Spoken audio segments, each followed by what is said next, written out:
Yeah. Oh, okay. Yeah. We're getting warmed up here. Yeah, we're just talking about the Lost Boys. We're talking about the Lost Boys. I'm trying to find there's my pointer.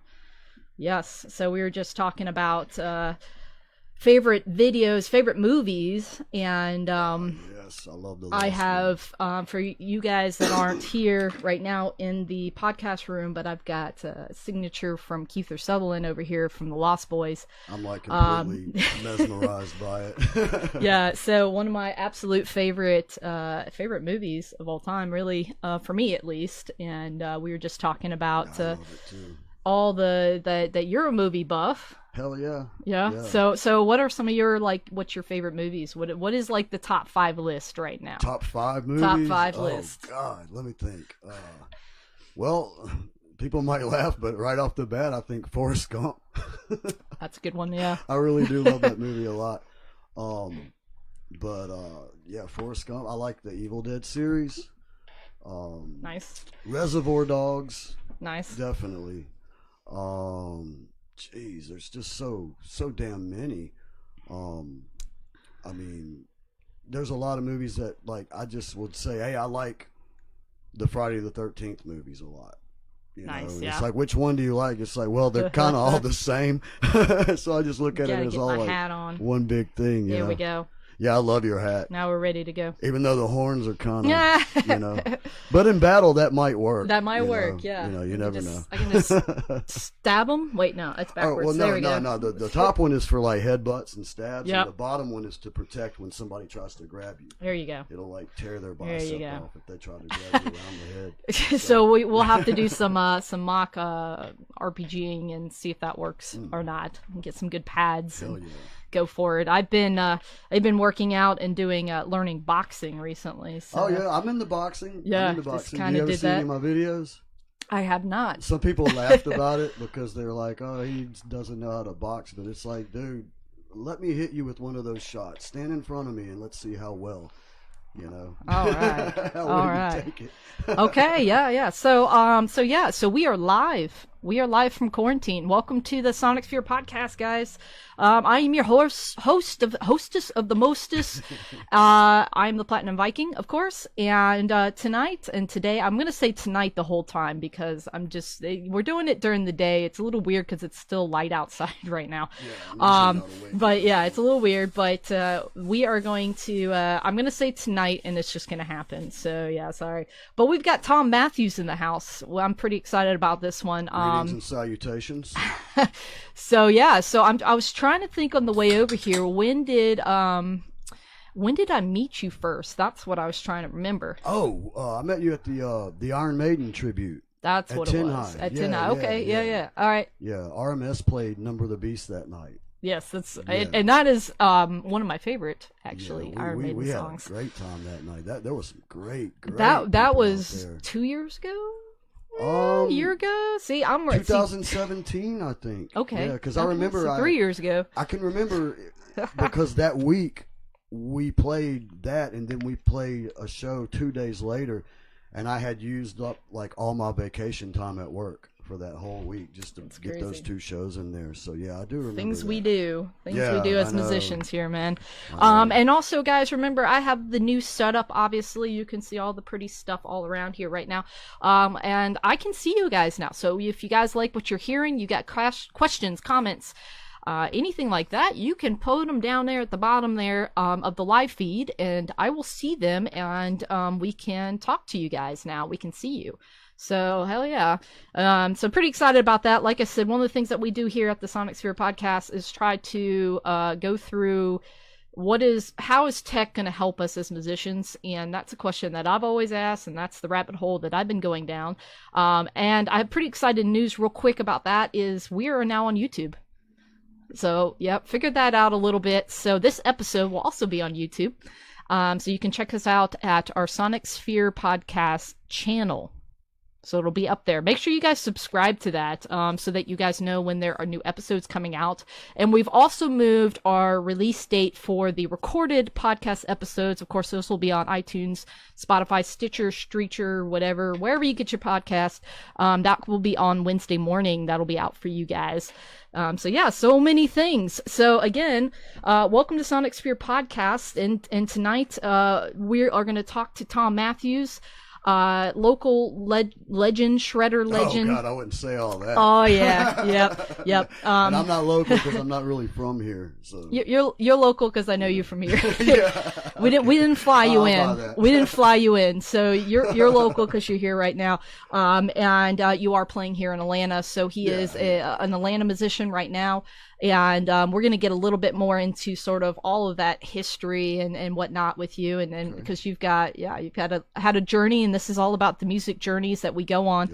Yeah, definitely. So we're going to do that in a second, and of course, we're going to give you our big segment called Click, Rewind, Pause, and Fast Forward. Of course, that is where we're going to look at music, what has happened in the years past. This was an interesting week as well. I know last week we had a bunch of album drops, so it was a big deal. This week, a lot of stuff that happened in the 90s and the grunge movement. We're going to talk about the grunge movement, the grunge time, the grunge era, I don't know what you want to call that, and 90s alternative music. A lot of things happened this week with that. And then also metal. I have a fellow metalhead in here finally as well, so I'm pretty excited. Hell yeah. We are going to go through some of the big album drops, anniversaries this week for some big metal albums. Oh. I didn't mean to interrupt you, but there was another one that actually dropped that I just remembered because somebody had posted this on Facebook. But Annihilator. There you go. Alice in Hell. Hell yeah. There you go. So out. That's it, man. There's a bunch of stuff we're gonna. Iron Maiden too. Yep, we're gonna talk about that as well. Yeah, that's coming up. That. I know, I know. It's gonna be exciting. Sorry, so that. No, you're good. That is in our rewind section of our click segment. Of course, then we're gonna pause. We're gonna stop and take a snapshot of what's going on right now in music. Of course, we did have some big news with again a couple more festivals actually confirming a cancellation. One of them being Wacken Open Air. We'll talk about. Shit, they canceled that? Yep, that's good. So we'll talk about that a little bit later on as well. And then, of course, we're going to look forward and we're going to look to the future of music. And this time, I think what we're going to do, since we have fellow metalhead, fellow musician, all that in the house right now, we're actually going to kind of look at when do we think music venues are going to open up? When do we think concerts are going to happen again? And also, what do we miss about shows and whatnot? So, and this will give a chance for you guys out there to tell us what you guys miss about live concerts and the shows and whatnot. So we're going to go through all of that, of course, and then we've got one new segment, the Tiger King Corner. If you haven't seen the Tiger King Pin Corner, we're going to talk a little bit about what's going on with the Tiger King. Tom, you're looking at me a little confused. Have you watched it? I've heard of him, and I've seen a little bit, like clips and stuff. He's the guy that like tames all the wild animals. Is he like the new Steve Irwin or something? No, it's a little. I don't know. I'm out of touch. It's pretty crazy. It's murder, mayhem, and all sorts of crazy shenanigans. We're going to talk about where this intersects with Motley Crue this week. So there you go. We're going to throw a little bit of music into the Tiger King Pin, and then maybe finally, throw Vince Neil into a tiger cage. I mean, pretty much. Pretty much, we're going to throw Vince Neil into the Tiger King Pin. So we're gonna go through that. So you stick around to the end of the podcast, and also we're going to continue to give you more information about how you guys, as musicians who are no longer working gig workers and music industry people, what are some things that you need to do to make sure that you either get stimulus checks, unemployments, etc. So we're going to go through that practical information. And of course, as always, this is not a short podcast, which we're going to give you a whole bunch of fun stuff. I've got Tom in the hot seat for the next 2 hours or so. So strap in. Let's get ready to go on this crazy ride called the Sonic Sphere Podcast. And thank you guys again for joining me this week. And I'm pretty excited. Like I said, this is going to be a lot of fun. And yeah, don't go anywhere, and grab yourself a drink. And we're going to bring Tom in on this next part. Alrighty.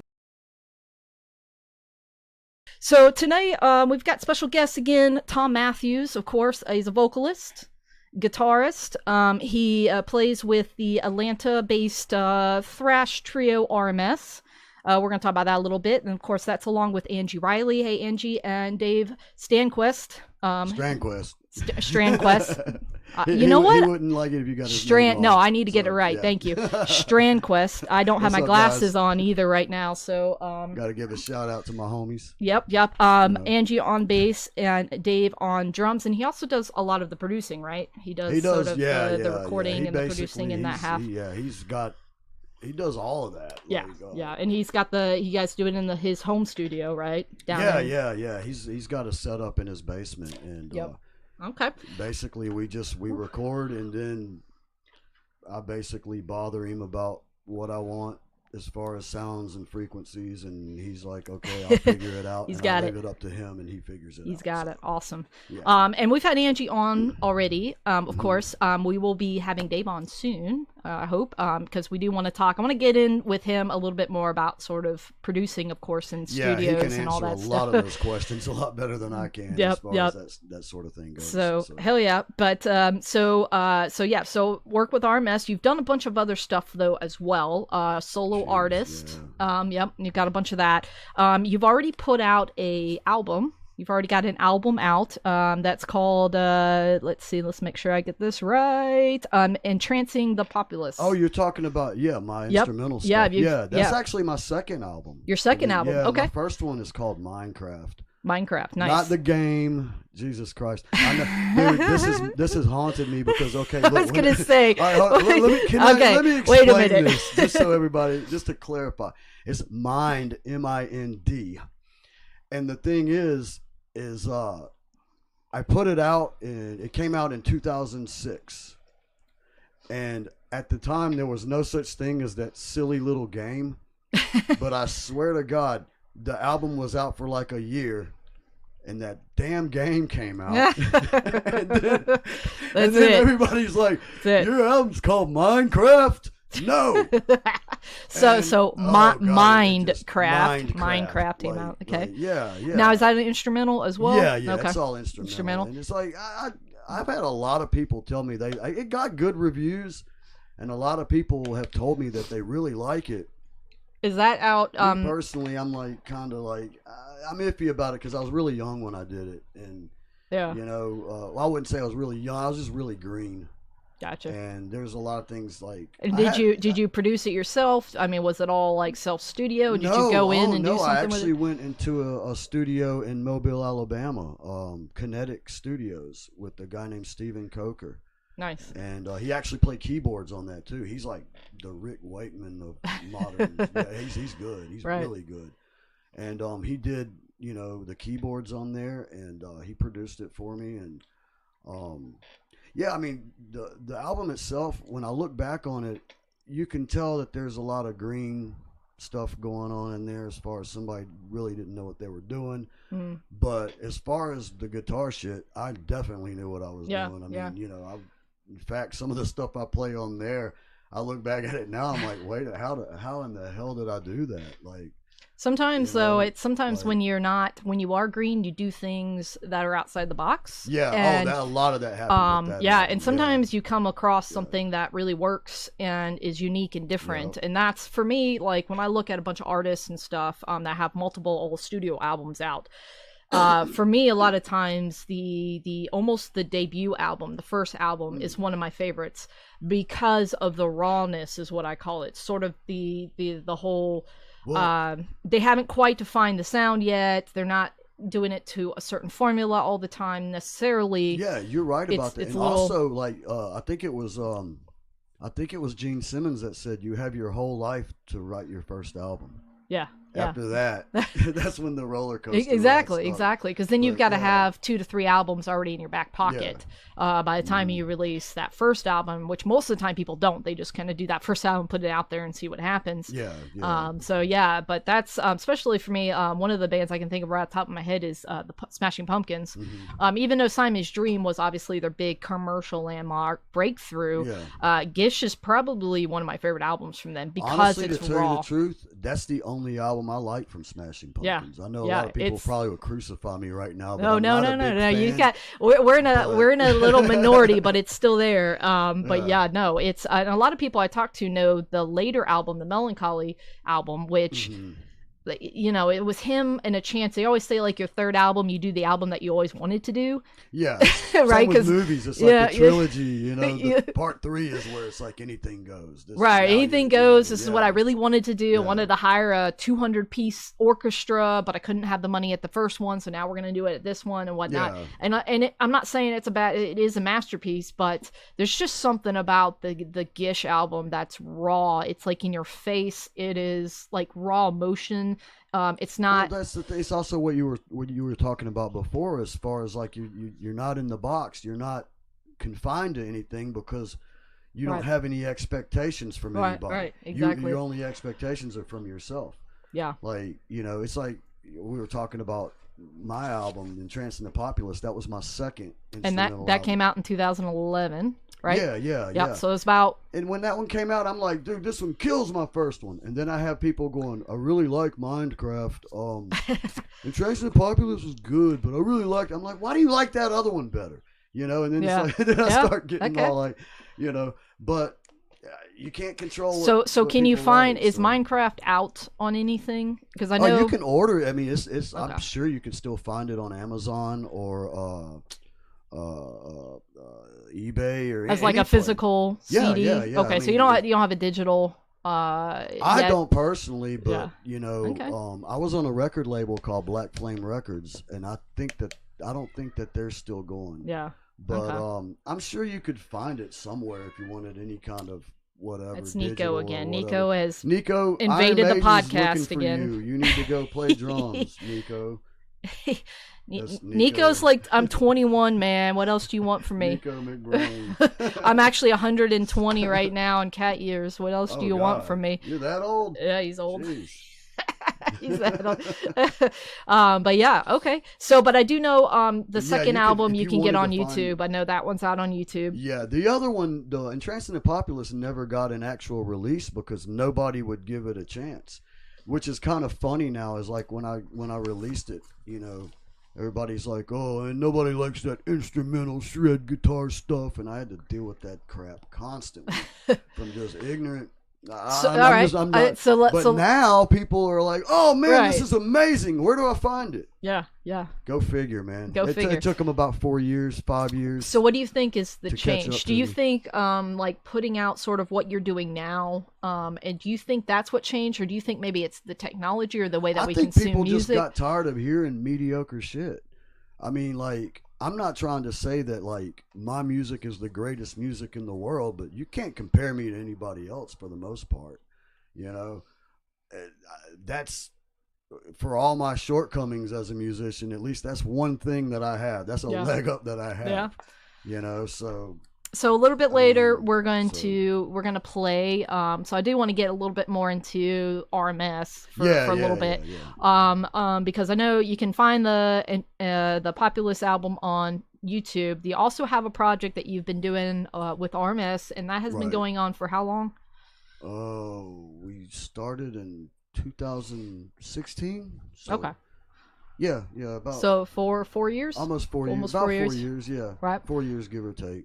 And take a couple of weeks, a month, but yeah. All right, and the name comes from we've kind of gone through this a little bit. It's the last names, right? So yeah, it's the last names, but at the same time, I had gone to school for electrical engineering, and RMS is like something any electrician or anybody into electrical engineering knows that RMS means a lot of different things from you know, peak to peak voltage. Root mean square. High voltage. It could be anything, you know. But like, yeah, and you know, had I known that that acronym was so damn common, I would have come up with something different. But the thing is like, hey, we should call it RMS because I think me and Dave were both into.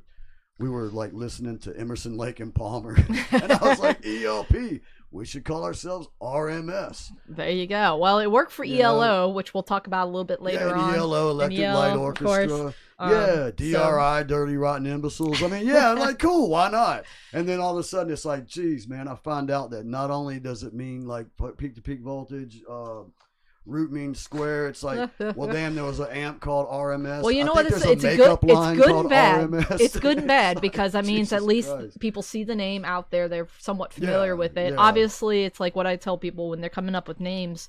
I know we were playing a show one time, and I said something about, I don't know, because like I say a lot of weird things when we're playing live, but we were playing one show. I think everybody does. It was like it was one of the early shows, and I said something along the lines of like, for those of you who know algebraic expressions or some weird shit, and I was like, root means square, and somebody shouted out, it also is the name of the Titanic, and I was like, I didn't even know that.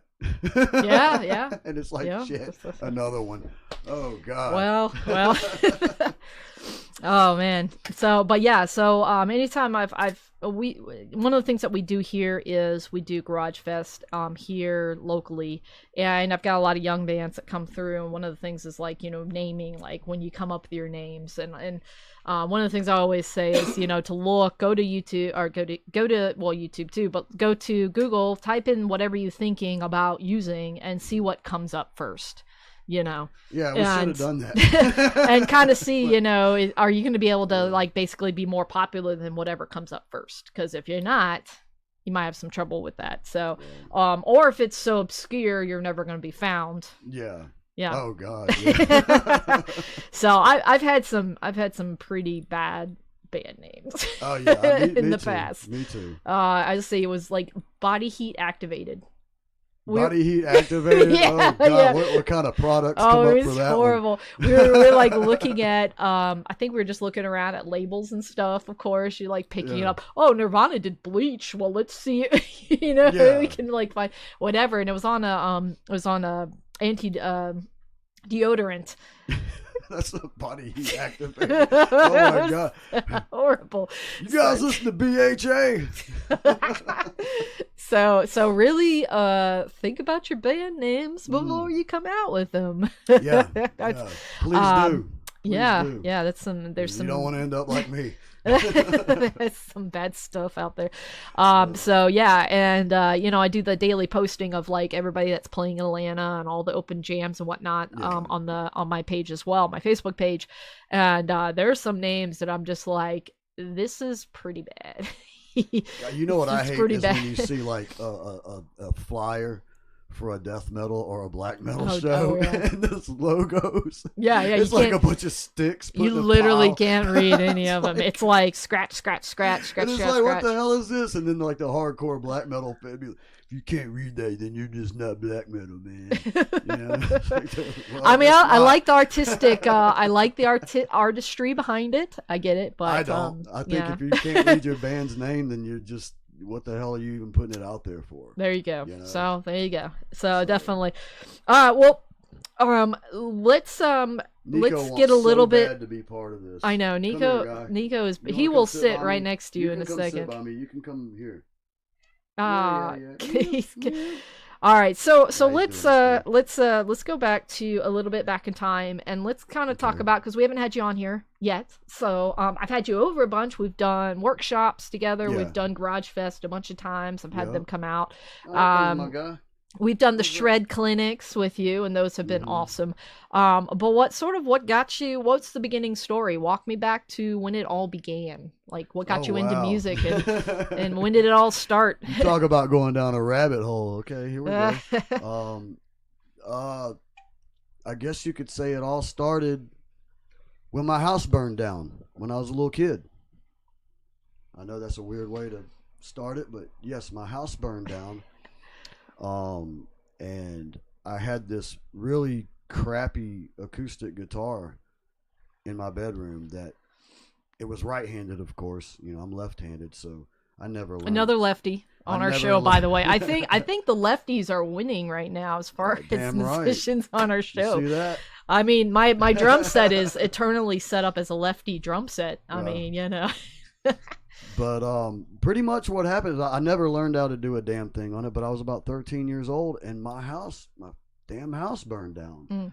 And I find out later that my dad wrote in, you know, when he was doing all the insurance claims and stuff like that, he wrote in, oh, my son had a guitar. It was just this crappy acoustic. I think it had used to belong to my uncle. You know, it's like, yeah, I put that in there. And anyway, and I'm going to give a shout out to another friend of mine, Kevin Dillard. Okay. He was my guitar teacher. Nice. And the way I met that guy is, you know, my dad kind of struck gold with the insurance company and got a little bit more money than, you know, than stuff was really worth. So, he ended up, you know, I remember like me and my sister really wanted water beds. Water beds were the thing. That was the thing, man. Yeah. This was like 1993. I don't know what it was, but they were the thing. Oh yeah, they were awesome. And you can't sleep on them worth the damn, but still, you know, they were awesome. Me and my sister really wanted water beds, but you had to have somebody to come install it and put it together for you. And there was a company that did it, and that's where I met Kevin Dillard. He was the guy that was installing the water beds for us. And he was this young, long-haired dude, and I was in my room. Nico trying to get attention. I'm like in my room. Look at this little guy. Can I do my interview? No, hell no, he won't let this happen. No. Anyway, but long story short, man, I was like putting up Iron Maiden posters and stuff on my wall, and he was just like, you know, hey man, you like metal? He was like 25 years old. I'm like 13. I'm like, hell yeah, I like metal, you know, just a little, you know. You damn right. Yeah. All right, you know. And then he asked me if I played guitar. He was actually a damn good guitar player, and he was a guitar teacher. He asked me if I played guitar, and I was like, no, I want to though. And long story short, I went and begged my dad to buy me a guitar, and I think Kevin actually went and talked to my dad. Wow. And my dad, I don't know what he said to my dad to make him say, hey, all right, I'll get Thomas a guitar. Nice. And he bought me a guitar, and I remember coming home from school and seeing this little cherry red Ibanez EX160, left-handed. Wow. Nice. And those weren't real, they're still not common, but those definitely would have been I pretty... think they were a little more common back then, but now, oh God, I wish I still had that guitar. Yeah. God, I wish. We always say on here, don't ever sell your guitars. God, I'm the worst person in the world for that. I've lost so many badass guitars just because I needed money I came home from school. It was there, and he said, Kevin's going to be giving you your first lesson tonight. Nice. Wow. Dude, let's go. There you go. And there you go. That was in 90. The rest is history. The rest is like insanity. Yeah, it's just insanity. Yeah. Yes. But awesome. That's pretty much it all started because my damn house burned down. There you go. You know? That's why I always believe in like certain events leading to other events. You know. I think that's especially true in music, like in life. I think in general. Oh, but life, that's my philosophy. I have this thing. It's like, you know, what was it Einstein that said that the flutter of a butterfly's wings can change the course of history. I believe that. Yeah. Right now. I think right now, whether or not I decide to pet this cat could decide what happens in Zimbabwe later on today. Could be. I mean, seriously. I mean, if you really look at it, you know. I'm probably going off the deep end here. No, that's. I mean, that's part of it. Because I've seen that in my life. Right. I've seen like so many things. It's like, what led me to being here right now? Right. At this very moment. Exactly. Yeah. Not just, you know, my house burned down when I was a kid. I became a guitar player. Why did I move to Georgia? Why did all this stuff? What happened? All those little things. Yeah. You know. And here we are today. Yeah, it gets to the point where it gets so in depth that it can drive you insane thinking about it. But yeah, I believe that. I guess the simple thing of everything happens for a reason. Yeah, yeah. Or there's a reason everything happens. It could go, you know. There you go. Way, it could go either way. Yeah. Awesome. So, do you you write a lot of the music, you write a lot of music, you write a lot of the different parts in music as well. So you're a big songwriter. I want to go down that road a little bit and just kind of, you know, what are some of your favorite songs that you have written and sort of what kind of inspired you to write those? The thing is like, it's hard for me to say like what my favorite songs that I've written, because what might be my favorite song that I've written now might be something that I hate next week. Okay. You know, it just depends on. Well, you write a lot, so you got a lot out there. I guess like one of my proudest moments would be Meth Lab Explosion. Okay. Yeah. Nice. Yeah, because I mean, like I actually really pushed myself guitar playing wise with that, and there's a lot of licks that I hit on there that it took me multiple takes, and it's like I got it. I nailed this 17 note a second sweep pick tap monstrosity, whatever it is, you know. But yeah, like I like that song a lot. I'm very proud of this new one that we have, Battle Joy. Yes, and I'm gonna play that for you a little bit. Yeah, I'm very proud of that. I really, you know, I wrote all of this song and I pretty much guided everybody else through it. But man, they really took the reins that I handed them and really just did some things that you know. I got to give them props, you know. Yes. Even though and I that's wrote the song, Angie Riley and Dave Stranquist. I got to give them props. They really stepped up man. to the plate. It's an amazing. It's really cool song. Thank you. I'm glad you like it. Especially they stepped up to the plate. I like the name too. Yeah. You want to know where that comes from? Yeah. Battle Joy. Okay. Basically, I'm a big UFC fan, right? I love MMA. I love martial arts. I love fighting. Okay. He likes fighting, y'all. Watch out now. Nah, I ain't got nothing to worry about. My ass can be whipped just as easily as anybody else, but it can also, you know, you can also get hurt. But anyway. So there you go. But no, there's a fighter named Justin Gaethje, and if you ever watch this guy, he's just one of the most brutal. They call him the most violent man in the UFC. Oh wow! Because he's not like really one of these technical fighters. Basically, when the bell rings, he runs straight towards his opponent and starts swinging. All right. And his whole, I've heard him say this. He's like, either I'm going to knock my opponent out or my opponent's going to knock me out. That's how the fight's going to end. And it's like, it's a warrior, very, very warrior spirited mentality, right? Well, anyway, I was watching an interview where one of the referees said, like, this Justin Gaethje guy, man, I've refereed like 4 of his fights, and he starts getting hit, and he starts smiling. He's like, he enjoys it. It's like battle joy or something. And then the guy that was interviewed laughed and goes, battle joy, that's a good word. And I said, you're damn right, that's the name of my new song. That's it. There you go. So basically, we wrote Battle Joy, and you know, Justin Gaethje goes by Justin the Highlight Gaethje. Well, I call him Battle Joy Justin Gaethje. There you go. And that song is it's pretty epic. I dedicate it to him. I dedicate it. There you go. All you right, watch him fight; he's epic when he fights. So let's play a little bit of it, and then let's then we'll talk a little bit more about that. Some of us are gonna do all this stuff, technology. Yeah. All right. Cool. All right. So there we go for you guys out there, and we've got about a minute of this. I'm gonna rock and roll for you. So this is Battle Joy by R.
Technology. We're back. All right. That was Battle Joy by RMS. So where can we find that? Where can people get that? It's on YouTube right now. Just type in RMS Battle Joy and it'll come up. And you can hear the whole thing in its entirety. Hold on to your cookies. Lock up your daughters. And you guys got that, and you got a bunch of other ones on there as well. Yeah, we got Murderer of Hopes and Dreams. Nice. We've got Red Alert. And we've got a bunch of our covers that we've done. We've got so much stuff. But I'm really wanting to focus on our originals because, just so everybody knows, I'm going to clear this up. RMS is not, and I repeat, is not a cover band. There you go. You heard it. Cover band. You heard it here live. At one point, people were like, oh, they ain't nothing but a cover band. Hell, I almost got in a fight over that shit one night at a club. But we are not a cover band. We write originals. We might do covers or whatever, but, dude, we are not a cover band. What was going on 2-3 years ago is not what's going on now. So get it right before you talk shit about us. Thank you. There you go. Hell yeah, you heard it here, so don't mess it up. This guy's going to come after you. Just kidding. You'll be on the receiving end of a super soaker blast.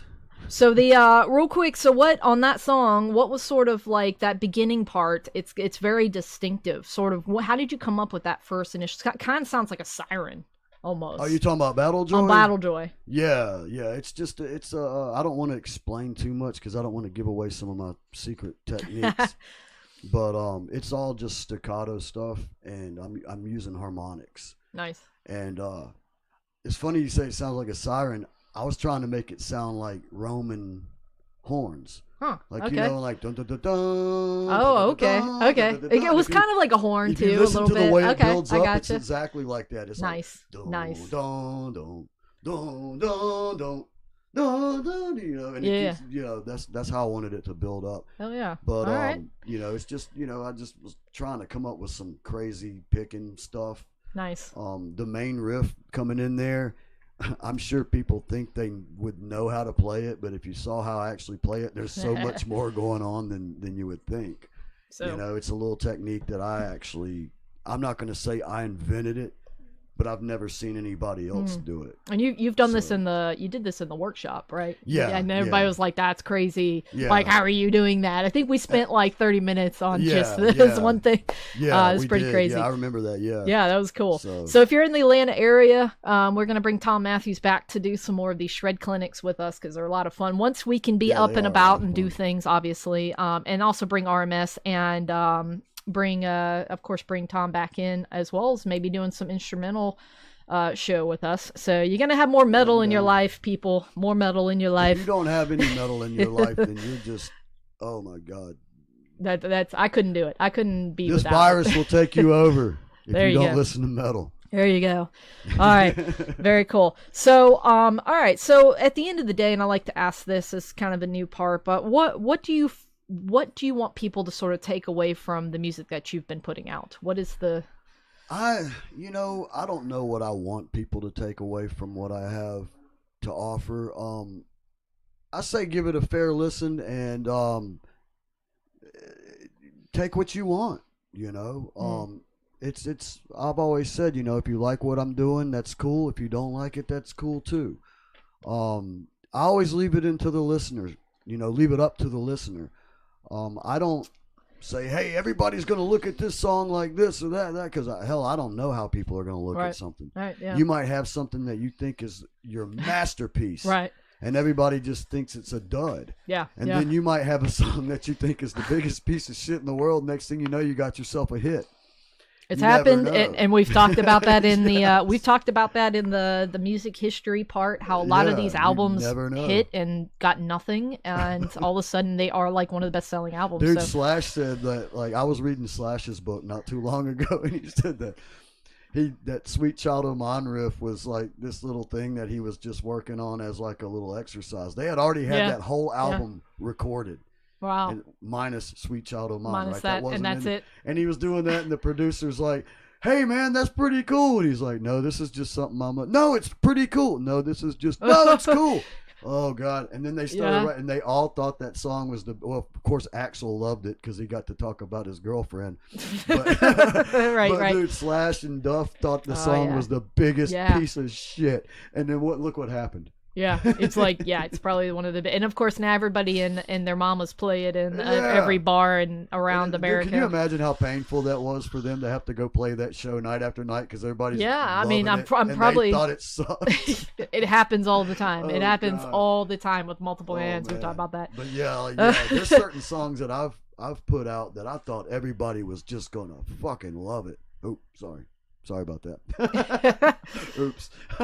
I knew the F-bomb was coming sooner. Hey, Dave. By the way, Dave says Battle Joy. He's commenting. Thank you. Oh. What's up, Dave? All right, yeah. We got a little bit of a delay. So, yeah, with this, because it's got to go through a couple different things, it delays I'm hoping it. the F-bomb didn't just ruin our... It's just one. It's just one. It's all right. I would like to sincerely apologize for the F-bomb. You're good, man. It's hard. It's hard when we're musicians, man, because I feel like whoever is watching this, whoever monitors this sort of thing, I would like to sincerely apologize. Let me know who you are. I will send you some flowers. All right. Well, speaking of that, let's go ahead and figure out. Let's do some of our funny quarantine questions, and let's figure out your stripper name while we're talking about these things. Stripper name. Your stripper name. All right. So, what is the name of your childhood pet? Maggie. And what is the name of the street you lived on as a kid? Abilene. That's your stripper name, Maggie Abilene. There you go. Hey, that's actually kind of it works. Yeah, well, not my stripper name, but for some. Well, you could be trashy chick. Aw, some trashy chick from Texas. Yeah, okay, Maggie Abilene. Or from Seattle is I'm gonna copyright that, dude. Aberdeen. I'm gonna copyright. Write a song. That. Write a song. Maggie Abilene. Write a song about it, man. So if he writes it, you heard it here first. Yeah, Maggie Abilene. That's insane. Oh yeah. All right. So we kind of talked a little bit about movies. So what are you currently binging on? Are you watching anything right now? Or are you playing a game? I've just been watching a lot of UFC. Really, UFC's been putting out a lot of free fights. I was going to say, I know the World Wrestling, WWF, or we talked about they put that free. You can watch that. I mean, I loved pro wrestling when I was a kid. I love old school wrestling. Like, if you're talking about old WCW and WWF. Yeah, you can rewatch all that stuff. I'm all into that. But nowadays, that stuff is crap. As well as the Braves 1995 season. You can now watch the entire Braves 1995 season. Well, during this quarantine stuff is like, I've noticed, like, there's been a lot of videos that WWE has been putting up old school wrestling stuff. UFC has been putting a lot of stuff. So I watch a new fight every day. And it's part of that is because they can't really film a lot. So what no, we're they having can't is, do anything. They actually canceled. For all the UFC fans out there that might be watching, dude, they canceled UFC. Was it 149? I can't remember, but the damn Tony Ferguson, Justin Gaethje fight has been canceled. Yeah. So we don't. Pisses me so off. Yeah. So hopefully we'll get back to what we know and love. We'll talk about that a little bit more when we get into, of course, the fast forward section where we'll talk a little bit about that. But let's keep going with our funny questions for our guest now. If you could ride in a Zeppelin, if given the chance, would you? A Led Zeppelin? A Zeppelin. If I could ride with Zeppelin, hell yeah. Riding a Zeppelin, yeah, of course. All right. And, of course, Led Zeppelin. You said Led Zeppelin. So what's your favorite Led Zeppelin song? Oh, God. Probably Over the Hills and Far Away. Nice. I love that one. And Fool in the Rain is really good, too. Cool. Yeah, we haven't had that. I love how everybody's... I asked this question. I think I've got so much good stuff. You can ask exactly. anybody. I know. It's literally answer. like asking what's your favorite AC/DC song almost as well. I mean, Touch it's Too like... Much. Yeah, there you go. I AC/DC. love that song. Thank you. Thank you. A touch too much. Thank you. That's one of my favorites. And you want to know something like that one. unique about that song is if you notice, that's one of the few songs where AC/DC actually used vocal harmonies.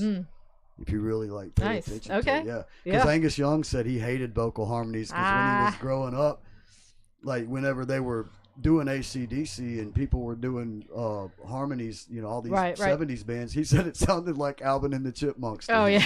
It just reminds me of these Christmas albums my mom used to play me. It sounds like Alvin and the Chipmunks doing Christmas.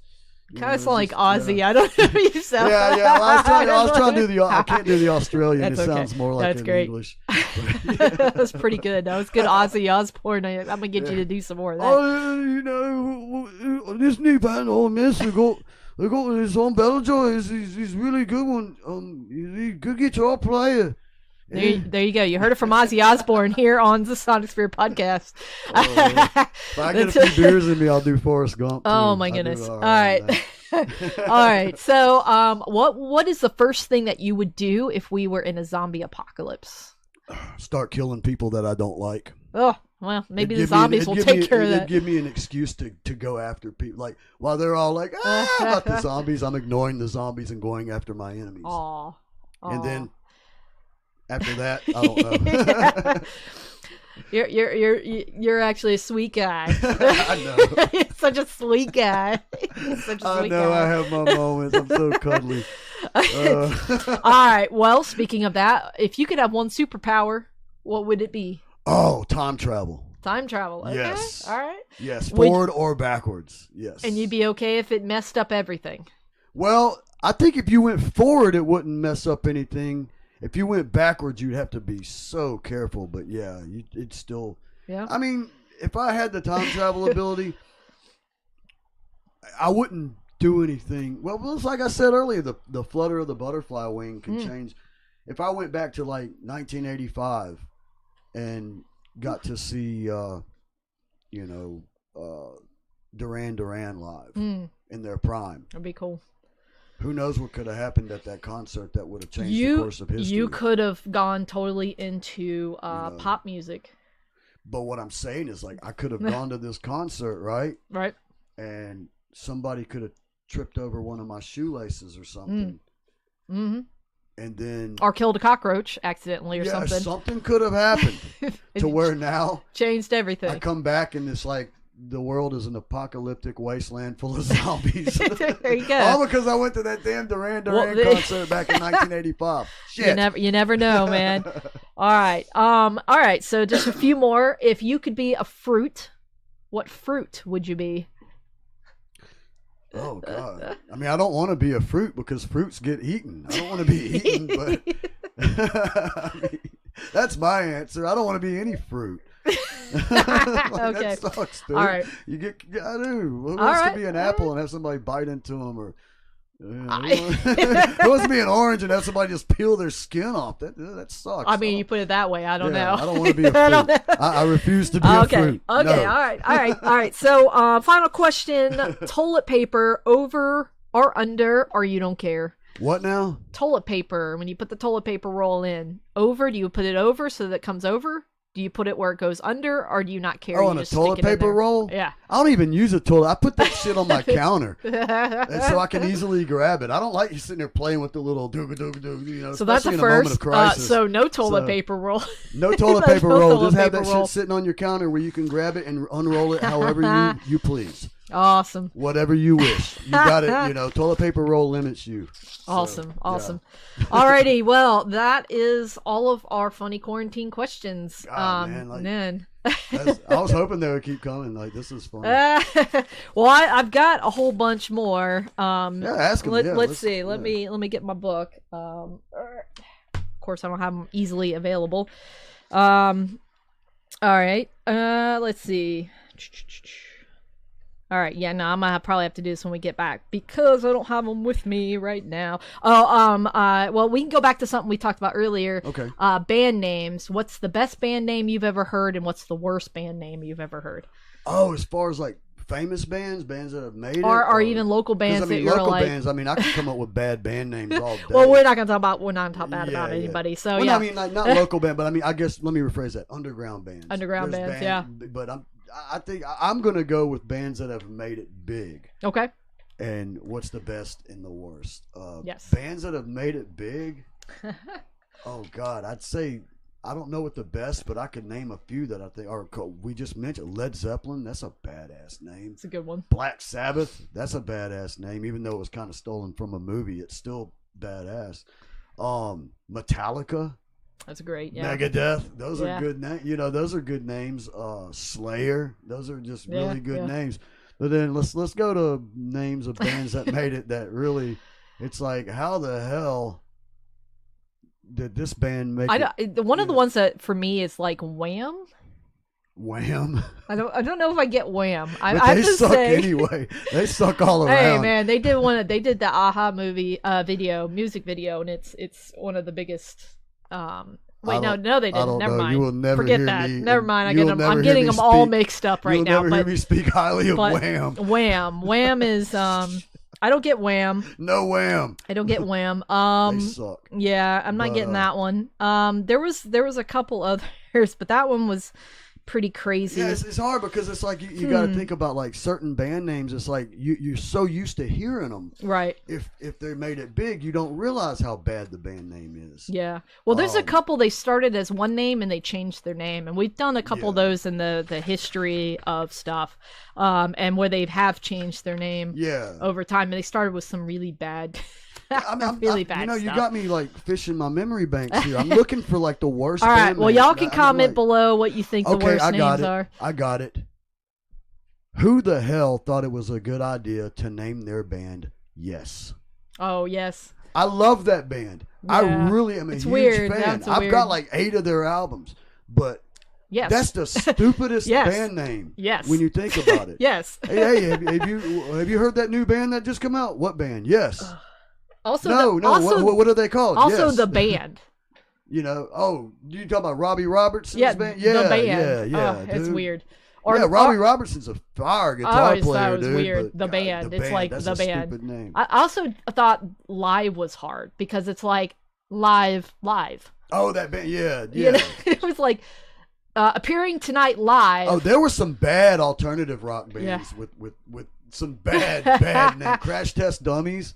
I didn't think it was that bad. I didn't I love the loved name, them, but... and I liked their music, but I guess but I'm like, it didn't go along with the emotional content of their music. Their music was very emotional and beautiful. Yeah.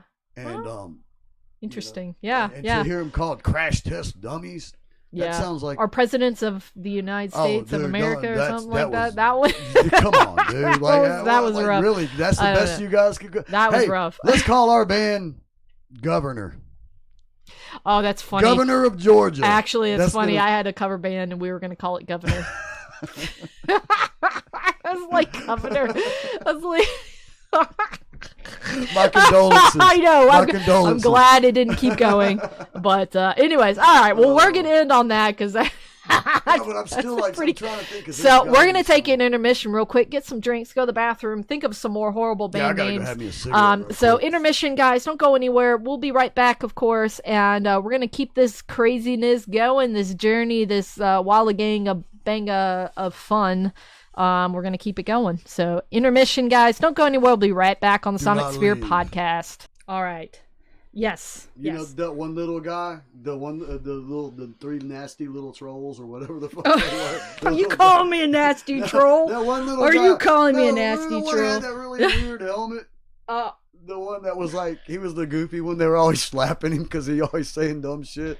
Because you had the one that was like the leader, the one with the nose. I am the leader. And that little guy that with the hat. I am the leader. The little helmet, and he was always like, oh, and he's like, shut up!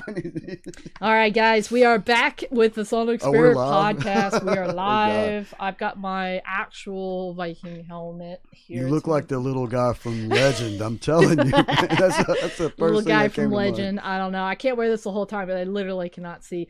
Normally, you would have chainmail and other things under here, and leather and whatever. How the hell could anybody fight in that? You know, normally it'd be like right here. Oh, okay, yeah. Yeah.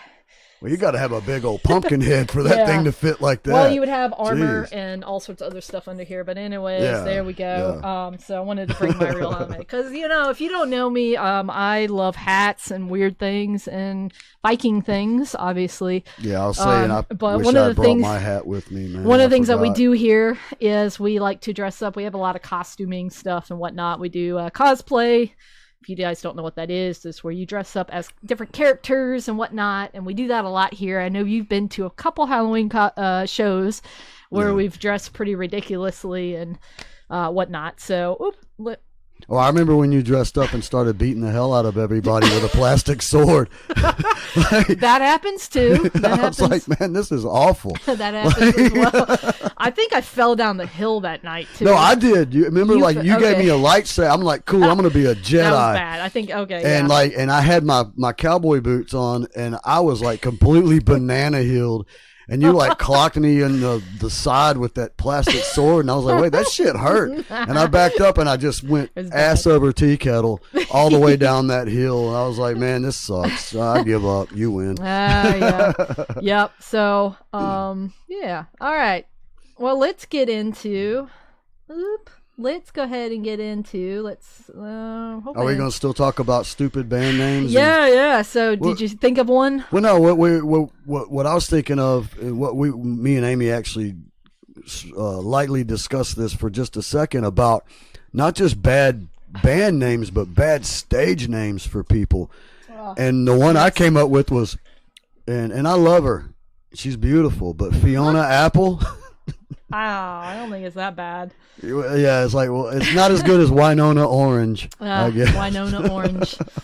Why not? Sarita Watermelon. Oh, my goodness. Come on. Thought you didn't want to be a fruit. Well, no, not me. I damn sure wouldn't want to be a fruit. We're talking about fruit a lot. All right. But, all right. So, this second part is all about sort of taking that journey. We're going to go back in time a little bit, and we're going to look at some significant, interesting things that has happened in music this week in years past, because a lot of what we kind of have today and a lot of what happens today is because of a lot of what happened back then. So it's one of the segments that I do like to kind of bring in for people and basically make sure that, just kind of bring some history to our lives. So hopefully we're not doomed to repeat it, but, some of the stuff's good, some not so good. And of course, we're going to go all the way back down to 57. 50s was kind of when music was just kind of starting to take off. A lot of things were happening. That's when a lot of the electric instruments were starting to happen, and electric guitar was happening, and all that good stuff. And of course, one of the pioneers of all that was Jerry Lee Lewis. Of course, hell yeah, the killer. Hell yeah, he released a whole lot of shaking going on back in 1957. This is on Sun Records back in the day, and originally it was written by Dave Curley Williams, and it was first recorded by the American R&B singer Big Maybelle, but he covered it, and it got up to number 3 on the Billboard Pop chart. And back then we didn't have rock, we had pop charts. So interestingly enough, it got number 1 on the country chart, and number 8 in the UK. Oh, wow. So there you go. A whole lot of shaking going on. So they helped begin his career, and then they helped end it over there in England. Yep. All right. So of course, we talk a lot about the Beatles. They were ground shaking, ground making. And this was the this week back in 1965 was when Ticket to Ride came out from the Beatles. They actually released it on Capitol Records here in the U.S. That was this week? That was this week. Awesome. I love that song. She's got a ticket to ride. Yeah. It was one of the first ones I ever learned to play, actually. One of the first songs I learned to play. Yeah, that's a great bass line. And the song was originally slated that the song was from the label Capitol Records said that the song was from the upcoming movie 8 Arms to Hold You. If you guys remember, that was the original title for the movie Help. Later became Help. Okay. Yeah, so that came out. Getting a music history lesson here. Some of this I didn't know. I'm crazy stuff. Learn something new every day. Yep. 73, this is one of my favorite bands because of sort of what they did at the time, and this was groundbreaking. Bob Marley and the Wailers, of course, released Catch a Fire. This was their debut album on Island Records at the time. And of course, it is probably considered basically one of the best reggae albums of all time at this point. Mm-hmm. So that came out this week. And also, it was groundbreaking because the singles were basically released as long-playing records against the early reggae songs that were coupled with 2 sides. So they kind of did it in a different way, and that was very groundbreaking at the time. So that was in 73. So Bob Marley. There you go. Crazy.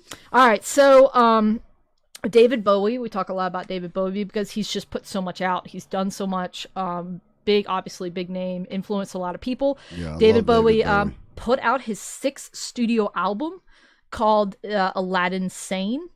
The name of the album, of course, was this pun on a lad insane.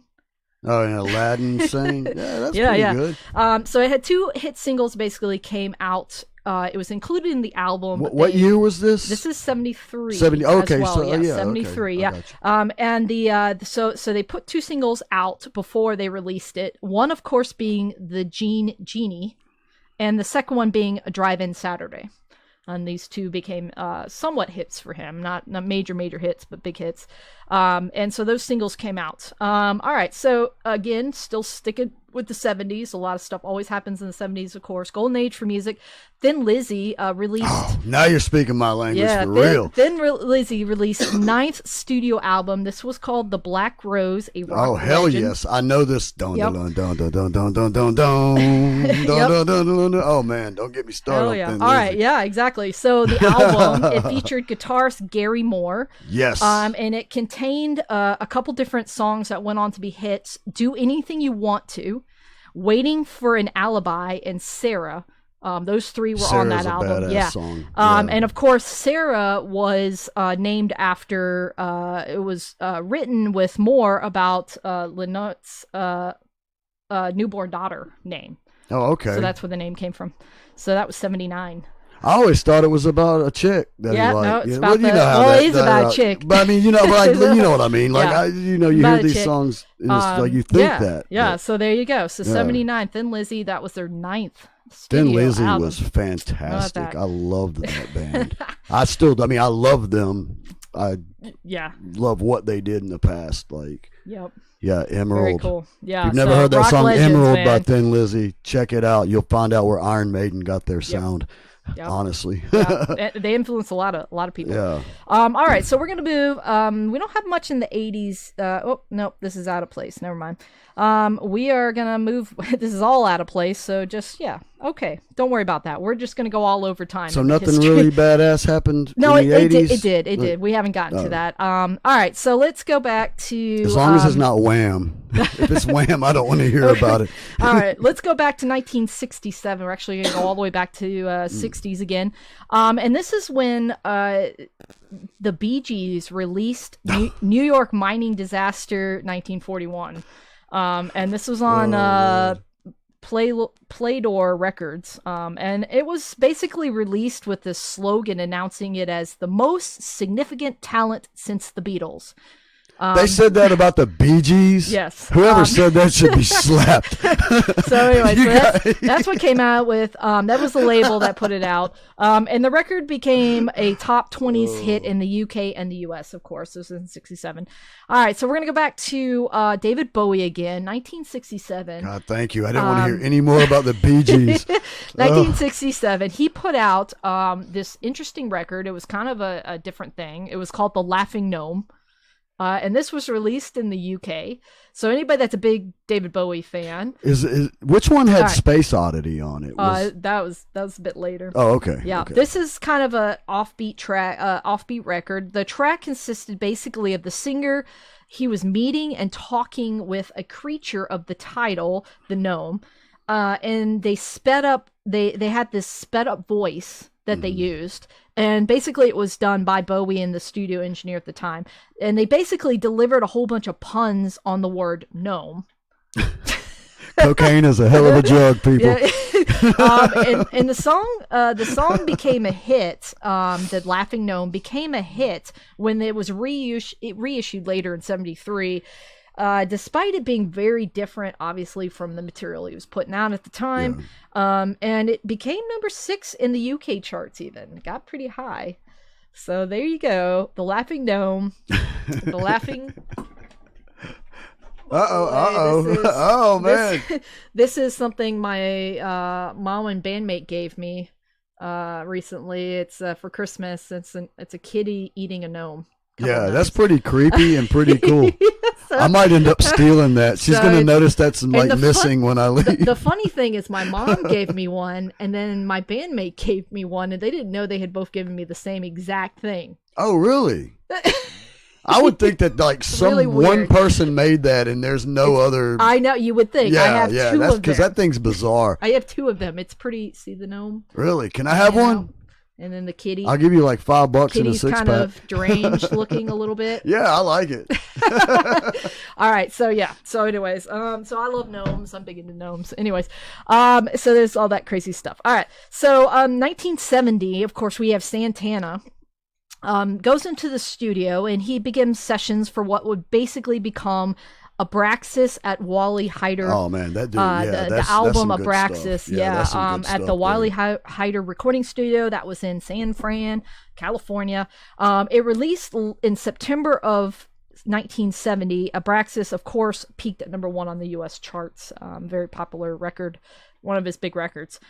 All right, so speaking of initials and bands that made it big with initials. So 1972, Electric Light Orchestra debuted. Yellow. This is their first show at the Fox and Greyhound in Corydon, London.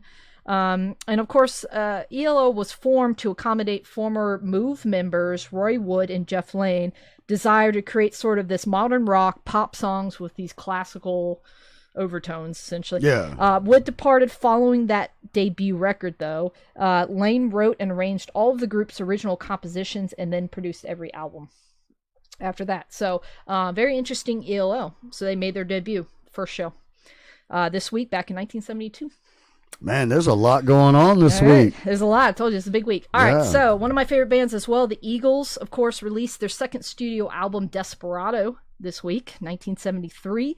And that was in Island Studios as well in London, UK. And the two singles that were came off the album, of course, was Tequila Sunrise and Outlaw Man. So two big hits for them. That was 73. All right, so 1980s. So we're going to go into the 80s now. I am an 80s baby, though I'm a 90s child is what I say. But we're going to talk a little bit about the 80s. Yeah, I'm an 80s kid myself. So, there you go. REM played their first gig as REM.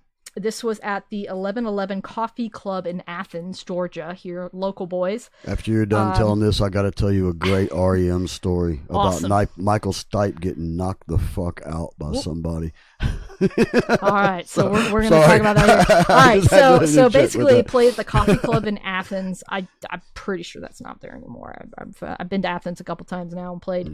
There was 150 people at the show. Show ended up about 2 a.m. That's because police came and shut it down because they didn't have a right or a permit to do it. And that's also back in the day when you could draw a crowd without being famous. Right. You know, back in the Athens day. People was cared about back music. then. 1980 was kind of when all the Athens bands were starting to get big. Yeah. Just people cared about music more back then. People came out to live shows. And they cared more. A little bit different time and place. But it's pretty cool that Athens is literally about an hour up the road from here, and we had some amazing bands come out of it, and a history and a legacy to talk about it. So hopefully that's going to happen here in Atlanta again. That's one of the things I know I'm always working on, to try to make Atlanta again sort of the place for music to happen, especially rock and metal. Well, something besides rap. So you know, always working towards that. So tell me the story of the REM story. Oh gosh, okay, look, and you know what? I'm not trying to throw anybody under the bus here, but I'm just going to tell you what this guy told me. And basically, this is not some person. This was Mike Zuspan, a teacher at the Atlanta Institute of Music. When I was going there, I don't remember how this came up, but he told me a story about how he punched Michael Stipe in the face and pretty much dropped him. He basically anybody that's ever, somebody might have been to AIM. I mean, I know a lot of musicians that have gone to AIM, but I went there for a short time when I first moved to Georgia, when I got accepted in after my audition and stuff, and I just went there for probably about a year. Never graduated, but you know, I went there for a little while. But Mike Zuspan was talking about how he had just gotten married, and his wife gave him a lighter as a gift, like a Zippo Like a lighter. Zippo, yeah. Yeah, and it had like a little diamond or a ruby or something in it. It was just something that she had, and had his name engraved in it. Okay. Because at the time, I think he said he was like a chain smoker at the time. Yeah. And she got him this lighter. So anyway, they were at some restaurant. I don't know exactly what. I mean, like I said, this is just a story that I'm relaying to you that was told to me. But basically, he was at this restaurant, and it was because it was their wedding, and their family like paid for them to go out. They all went out to this fancy restaurant in Atlanta. So anyway, he ended up accidentally leaving the lighter on a table. And this was a long time ago, so smoking was still allowed in restaurants and stuff. So he had a couple cigarettes. He accidentally left the lighter on the table. And when he came back, lo and behold, who was at the table was Mr. Michael Stipe, Mr. Personality, from what I've heard anyway. And this is not the first time I've heard that this guy's a complete jerk. But anyway, he was like, "Hey, guys, hey man," he didn't know who it was. He was just like, "Hey man, I left my lighter," and he said Michael Stipe held it up. He said, "Talking about this lighter? Yeah, it's nice, thanks." Oh wow! And stuck it in his pocket. And he said, "Hey man, that's a gift from my wife, my new wife. Oh wow! You need to give that back." And he he took it out and put it on the table, and he's like, "Nah, I think this is mine now." And he said, "Okay, well, you know what? I'm gonna, let somebody know that you're being a jerk or whatever."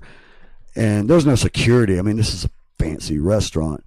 So he apparently said something to somebody about, "Hey, get this guy to give me back my lighter." Nobody would approach him because that's Michael Stipe from REM. So he said, "Well, guess what? I'm getting my lighter back." So while he was sitting there jawing at him, the lighter was on the table. He grabbed the lighter. He said Michael Stipe tried to grab his hand. He said he just punched him right in the face while he was sitting down. Man. He said the dude just fell over. Woo! Oh, no. And then he got the hell out of there before the cops showed up. That's the story I heard. I hope it's true. To it. That's the story I heard, and I'm sticking to it. I just hope it's true. I hope it's true. Oh man, I wish I could have done it. There you go. There you go. Well, yeah, real quick, we do have a guest suggestion for bad band names. Hootie and the Blowfish. Oh yeah, that is pretty. Whoever, that's pretty Dave. bad. Yeah, that's pretty Dave, bad. Thank you, Dave. Yeah, good job, Dave. Yeah, yeah, you're right about that. Keep giving it to us. Let us know some bad stage names. Yeah, Hootie and the Blowfish is pretty sorry. That one's pretty good. So I'm gonna call my band Farty and the Sharks. Yeah. All right. All right. So let's talk about some else that kind of happened that was big back in 1980. This is when Brian Johnson auditioned and actually joined AC/DC. Of course. Yes. Oh my God. You know what? I forgot about that. Yes. Yeah, it was this week. Yeah. So of course he replaced Brian Scott, and he was 32 at the time that he did this. That Brian Johnson joined. The first band that Johnson was in was Gobi Desert Canoe Club. I don't know if you guys remember that. Yeah, wasn't he in a band like called Geordie or something like that too? He was also in a band called Fresh. And then from 1970, Johnson played with basically a Cabernet club band called the Jasper Hart Band. Okay. And they performed songs from the musical Hair. That's hard to imagine. He and other members of the band went on to form. This is the dawning of the age of Aquarius. Exactly. It's hard to imagine that. Yeah, exactly. So he and other members of the band went on to form Geordie. Geordie, yes. Geordie. I knew he had been in some Australian band called Geordie, yeah. So I've actually heard some of that. That was some good stuff. Yeah. Very bluesy, so there you go. So yeah, but this is stuff. when we have what we know as AC/DC now. And they're coming out with a new album. I haven't seen it released yet or dropped, but I know they're working on material. Most of AC/DC is? Yep. And they're going to come back and start Didn't Axl Rose join AC/DC for a little while? He did. And we're going to talk a little bit about that as well in a little bit. All right, so we got to keep going because we got a lot of big stuff coming out, of course. 1980, this was April 14th, Judas Priest released British Steel album. Yeah, now you're talking. Yep. Basically, obviously there's sort of this new wave of British heavy metal that was kind of happening at the time. The 1980s basically forged what many consider sort of this template and set the bar for a lot of bands that came afterwards, including Iron Maiden, Saxton, Diamond Head, and Grim Reaper, a couple of them that really took influence from it. And all great bands, Of course, obviously, there's a natural flow to the album in the construction of how they kind of put the album together. And they spent months basically perfecting these songs before they tracked them over basically an equal amount of time. So once in actuality, actually, a lot of people think that what actually ended up happening was that once they entered the studio, which was Titanhurst Park Recording Studios, is a live-in estate in English country of Berkshire, England, and they had 28 days to basically record this record with producer Tom Allom, and they only had about 40% of the album written before they went in there. So less than half of it was already written. And there was crunch time for those guys. It was crunch time. And there was no margin for error basically when they did the schedule. Obviously, it became, it kind of pushed them to push the envelope. And they couldn't really second guess, so to speak. So they basically went with first ideas and first takes on this album. Wow. Very interesting. And basically a lot of people say this kind of gave the album a sense of like immediacy. Like it has like a sense of urgency. Feel it, urgency. Yeah. So very interesting. That's 1980. That's when that came out. So British Steel marked a big deal. Judas Priest. All right. So more in the 80s, Michael Jackson. Of course, you guys remember this is the week that he went into surgery in LA to repair the damage to his hair. Oh, and that Pepsi commercial or what? Yeah. Oh, and a wow. lot of people say this is the impetus for him to later get hooked on a lot of the painkillers and the drugs and whatnot. Obviously changed from the documentary that I watched, changed a lot of sort of everything about his life and about his music and how he moved forward with stuff. And just everything, because it was very actually pretty bad damage done to the back of his head and hair. Crazy. I don't remember exactly when it happened, but I was actually a little bitty kid. Well, this is 1984 this week. Okay, so I was a little bitty kid. I was like, in kindergarten and stuff, and I remember I loved Michael Jackson. Yeah, I was crazy. And I remember like my parents telling me and he didn't even know it it was on fire either, and it burned for a while before anybody was like, he's over there dancing, your doing his hair's on thing, fire. and, it was crazy, and then all of a sudden it's like he starts to feel it on his scalp, like, oh shit. It's crazy. There's video of that too. So anyways, so this was the week that all went down. Okay, so 1991, we're going to move into the 90s a little bit. Like I said, this was a big week for grunge and 90s alternative rock. A lot of stuff happened. This is the week, and back in 1991, that Nirvana appeared at the OK Hotel in Seattle. And this is the first time that they played the brand new song, Smells Like Teen Spirit. And this is live for the first time they've ever done it. And then they played with, obviously, Mudhoney, Tad, Mother Love Bone, and Soundgarden, all at that same club. Of course, now it's no longer there. I think it's a private home. I just want to interject real quick. Yeah. That Mother Love Bone was a really good band. Unfortunately, they didn't make it with the rest of the Seattle guys because their singer died of a heroin overdose. Right, and we're going to talk about that. Had he been alive, they would have done great. But Mother Love Bone, man, don't forget about them. We're going to talk about that next, good. Actually, with the supergroup Temple of the Dog. Of course. So they put out, this is the week they put out that self-entitled album, Temple of the Dog.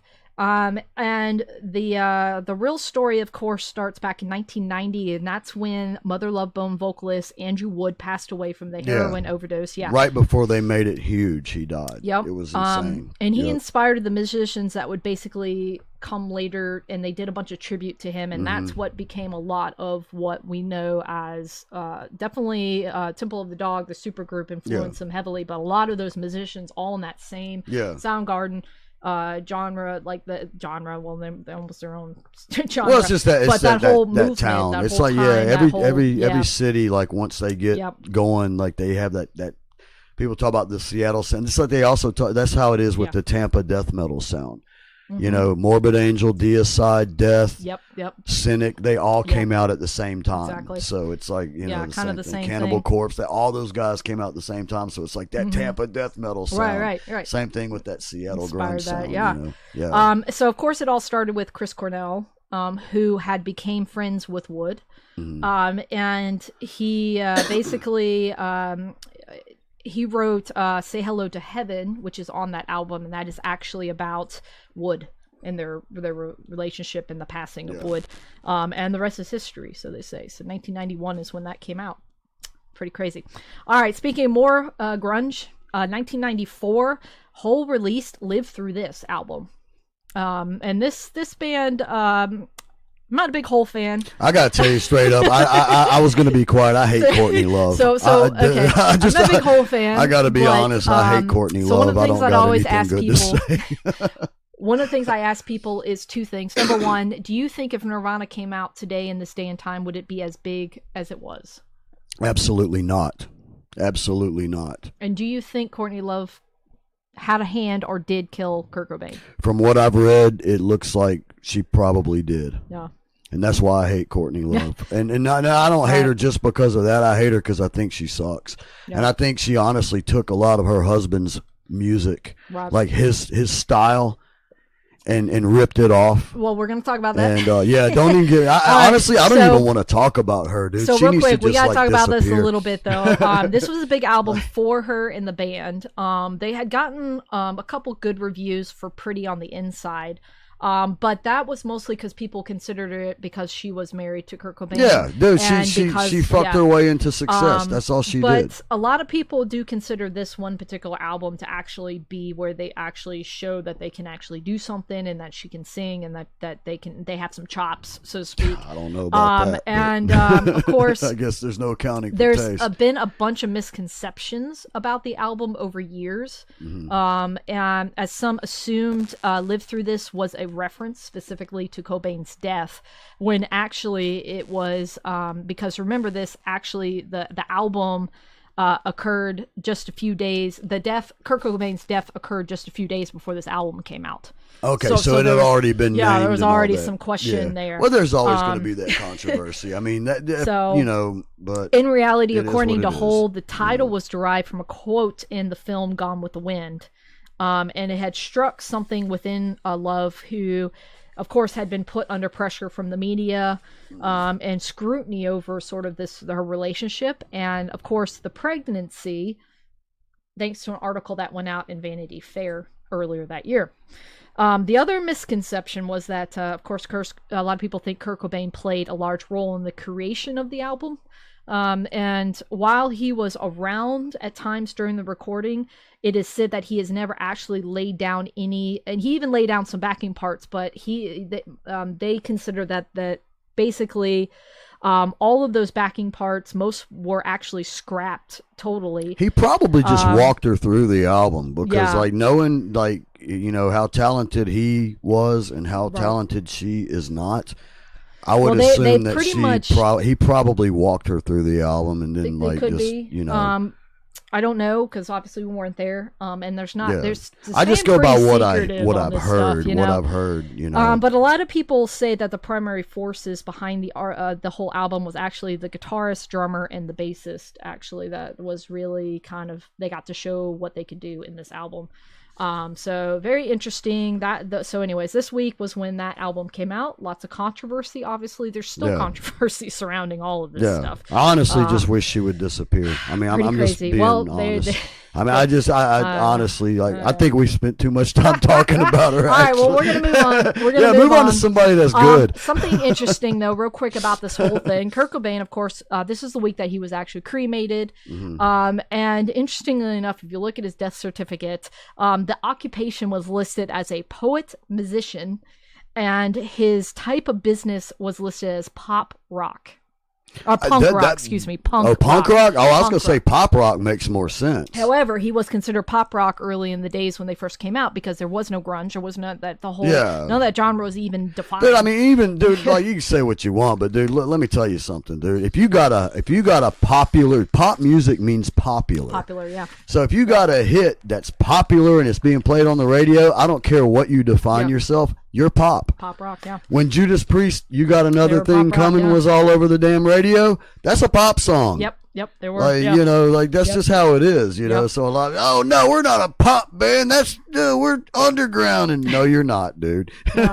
Just accept it. Exactly. Just accept it's not a bad thing. It's not, no, it's nothing to be ashamed of. It's actually something to be proud of. I want to be a pop rock guy. Yeah, give me a damn hit. I like getting a paycheck. I'll be like, man, Thom Mathews is pop as fuck, dude. Yes. I mean, ooh, I did it again. You did it again. I did it. Oops, I did it again. Yep. I'm sorry. Like I said, let me know who monitors this. I will send you some flowers. I am so sorry. All right. So let's keep going. 1996, Rage Against the Machine, of course, appeared on NBC Saturday Night Live. Oh God, another band. And they did basically, obviously, two songs during the episode, and they ended up cutting it only to one song because the band tried to basically hang inverted American flags. Yeah, see, let me tell you something. Tom Morello's a fantastic guitar player, but their little views and their little crap, even as a teenager, that bothered the heck out of me. Well, notice I said heck. Yeah, y'all monitoring this, y'all paying attention. I'm trying. So, well, but anyway, no, dude, all that kind of stuff is garbage to me, man. It's like, you know what? Play music or screw off. They were a like, just play your songs. Don't get all political. Hang inverted American flags. What are you doing? You're on national TV on an American show, and you're going to hang inverted American flags to show how much you hate America. Your success is because of America. Go out to Zimbabwe and do what you're doing. Go out to Somalia and see how far that gets you. I'm sorry, I just had to make a quick rant. I don't like when I see these bands with their ultra political views, because that has no place in music. Like I said, and I'll say it again, Tom Morello is an awesome guitarist. He's got some cool stuff, but man, all that crap, like shut up, you know. I'm sorry. I need end of rant. All right. End of rant. And whoever monitors this, I will send you some flowers. We're putting a lot of money in the swear jar and the. I know, dude. I'm gonna send them some flowers, and now I owe you some chocolates too. I'm gonna send some flowers and some chocolates. Yep. And I'm sending you all my love. All right. So let's keep going. Okay, 1999. This is when Lamb of God. Was originally called Burn the Priest, issued their debut album. Yeah, that was a good move, changing that name. So speaking of name changes, Lamb of God, then known as Burn the Priest, they basically put out this self-entitled debut, and of course, a lot of people consider a lot of modern metal sort of followed that whole thing. That modern metal classics came out of it. Well, I don't know. There you go. I got to say that their singer, I have to give nothing but respect to that guy, because there was a situation where a fan died in some foreign country. I can't remember where it was, but he actually came back for his trial. They were saying that he killed the kid. Oh, wow. It was a situation where the kid jumped up on stage and tried to grab him, and just out of he just pushed him off.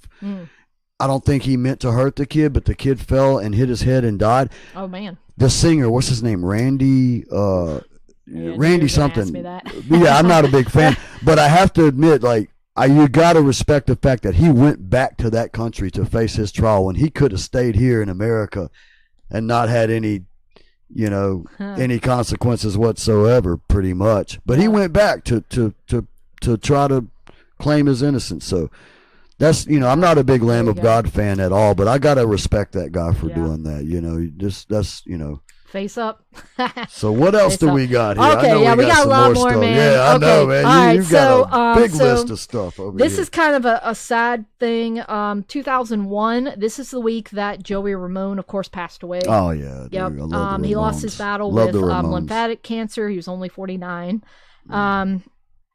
And of course, let's see, the East Second Street in New York City was renamed officially Ramon Place. So yeah, that's the week that this happened. Very interesting. Again, we always talk about a little bit about the legal issues and things, the sort of the court cases that led and paved the way to what a lot of our legal things are in music right now. This is interesting. This is Madonna back in 2003. We're in the 2000s. Struck back at the websites who were offering these illegal downloads of her new album at the time, which was American Life. And basically what she did was she flooded the file sharing networks with decoy files. Thank you. And once they opened the files, if you had gotten these files in your streaming, it basically was, you were greeted by the voice of Madonna asking, "What the F do you think you're doing?" I didn't know that, but that's another reason I like Madonna. Yeah, I'm not a big Madonna fan, but I enjoy that. That's cool. Great. So that's really cool. Of course, the latest album has been kept under tight wraps to avoid piracy. The promotional copies were held back from journalists until just before the official release in 2003. How about that? Crazy. Wow. All right. So speaking of more sort of legal issues and troubles and battles, there was a man this week back in 2003 accused of making up a Bjork concert and selling tickets even. So the guy went as far as just basically persuaded a San Diego nightclub owner Bjork had agreed to play there, and then he proceeded to basically actively sell tickets and make money off of it. Yeah, dude, he sold Bjork tickets. Cannot get a break. So yeah, he sold tickets. He made $14,000. The tickets were $40 a piece at this time.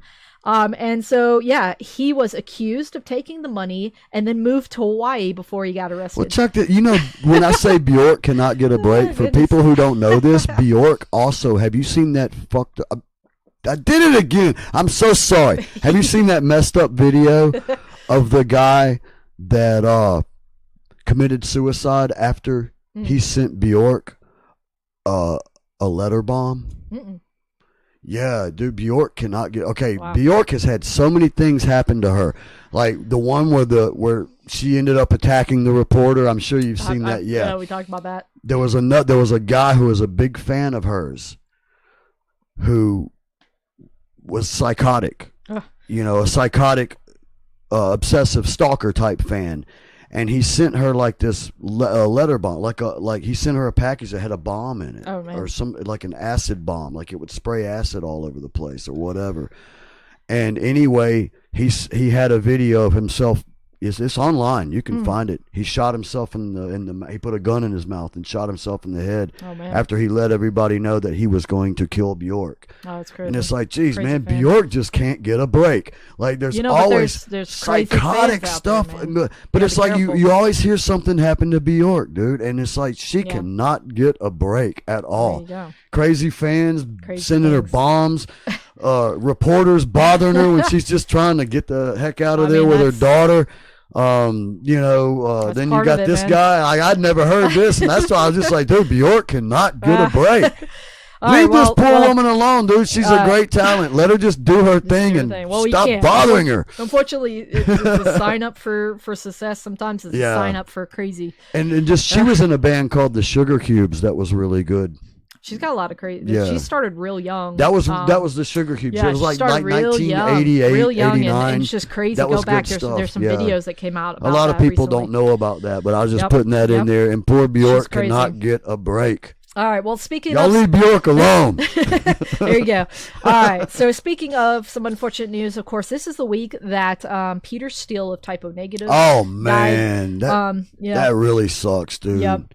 So don't just say of Typo Negative. Say of Typo Negative and Carnivore, because people do not remember his first band, his thrash band in the 80s called Carnivore, and they were spectacular.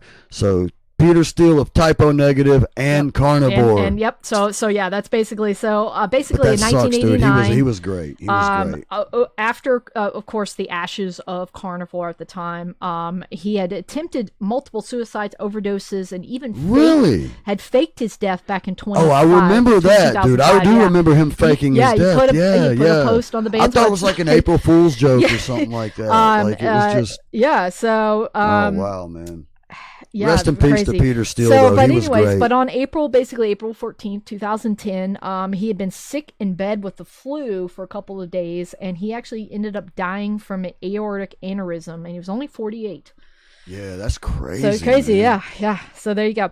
All right, so we're gonna move on to 2014. Of course, this is when a bunch of people were putting a petition out to get Justin Bieber removed from the U.S. If you guys remember this. I'm not even going to talk about that kid. All right, so the White House... I might have to go smoke a cigarette if you're going to mention that guy. Yep, no. All right, so anyways, he was arrested on suspicion of drink driving and illegal drag racing. A bunch of people had signed, 275,000 people around the U.S. had signed this petition to remove him from the U.S. I'd never heard that petition. I would have signed it. I would have signed it 3 or 4 times. Because he's from Canada. They had basically the White House then refused to basically comment on this whole campaign to deport him. I had no idea about it. I would have signed it with in a heartbeat. So there you go. Dude, right. Get rid of that guy. Send him back to dude. Send his ass to Zimbabwe. I think that's what part of that was. All right, so the last thing on our music history education class. I hope you guys had a lot of fun with this. 2015. This is a big deal. I know it's kind of boring, but this is when digital music revenues match physical sales of albums and music for the first time since 2014. And there was a big growth. 2015? That was in 2015. Oh, wow. Yeah, big growth in the stream market. Digital market rose about 7% to about $7 billion, representing about 46% of the global music sales. Wow. Of course, CDs, vinyl, other physical formats accounted for 46% of the market. Of course, Pharrell Williams' Happy was the most downloaded single globally in 2014 at the time, and Taylor Swift. Taylor Swift. Taylor Swift. That girl that got accosted by Kanye Best. Or Kanye Blessed. Or whatever. At the my Grammys. southernness I'm sorry. is coming out a little bit. You're making me a little southern here. Well, yeah, I can't help it, man. I'm glad to have that influence on you. I do every once in a while if I'm around somebody. You're around a redneck, I'll right? pick it up. All right, so Taylor Swift, the most popular artist, was in 2015. There you go. All right, so that wraps up this classroom session. Hope you guys enjoyed it as much as we did. That was fun to talk to you. Thank you, Tom, for all the additional goodies. That was cool. Yeah. All right, so we're going to talk about what's happening in music right now. We're going to keep it short and sweet. We're going to fly through this. Man. Of course, the biggest story of the week is how we're continuing with the coronavirus shutting down the music industry. What does that mean moving forward? So let's go through sort of a couple of the newest developments out of that. One of them being Ticketmaster. Of course, getting a bunch of backlash. They've always been a bunch of crooks, dude. So there is, of course, the refund policy controversy. Yeah, well, they've always been a bunch of crooks, and I'll go ahead and say that right now, and that's all I got. Ticketmaster is a bunch of crooks. Unfortunately, they're the sue biggest, me for it. They're still one of the biggest. We can't get around that right now, so we have to deal with them. Well. So Ticketmaster basically changed the. Long story short, they changed the wording and what they would consider giving a refund. Oh, I know. Yeah, they figure out, dude. They are professional crooks. They changed it from if your event is postponed, rescheduled, canceled to basically only if the event has been canceled. So if it's been postponed or rescheduled, then you don't qualify for a refund. I saw that whole story. All right, so there was all of that garbage. business. I'm not gonna whatever. And so basically. They said otherwise, you can check back online to see if your status has changed for any canceled things, but they are still not willing to basically give you money for postponed or rescheduled events. The update on this whole thing is Ticketmaster has reached out, clarified their refund policy, added a further explanation. This according to Loudwire. They state that the purchase policy has always been that the tickets are non-refundable. They hold the right to basically do what they want with that. While refunds are issued automatically for cancel event organizers own the decision to place refund limitations on postponed or rescheduled events. They're basically putting this in the pocket of the event organizers at this point. So, Organize often had this flexibility in the past, obviously, but given sort of like multiple events, obviously everything almost is postponed, canceled, or rescheduled. This is like kind of unscheduled territory, so to speak.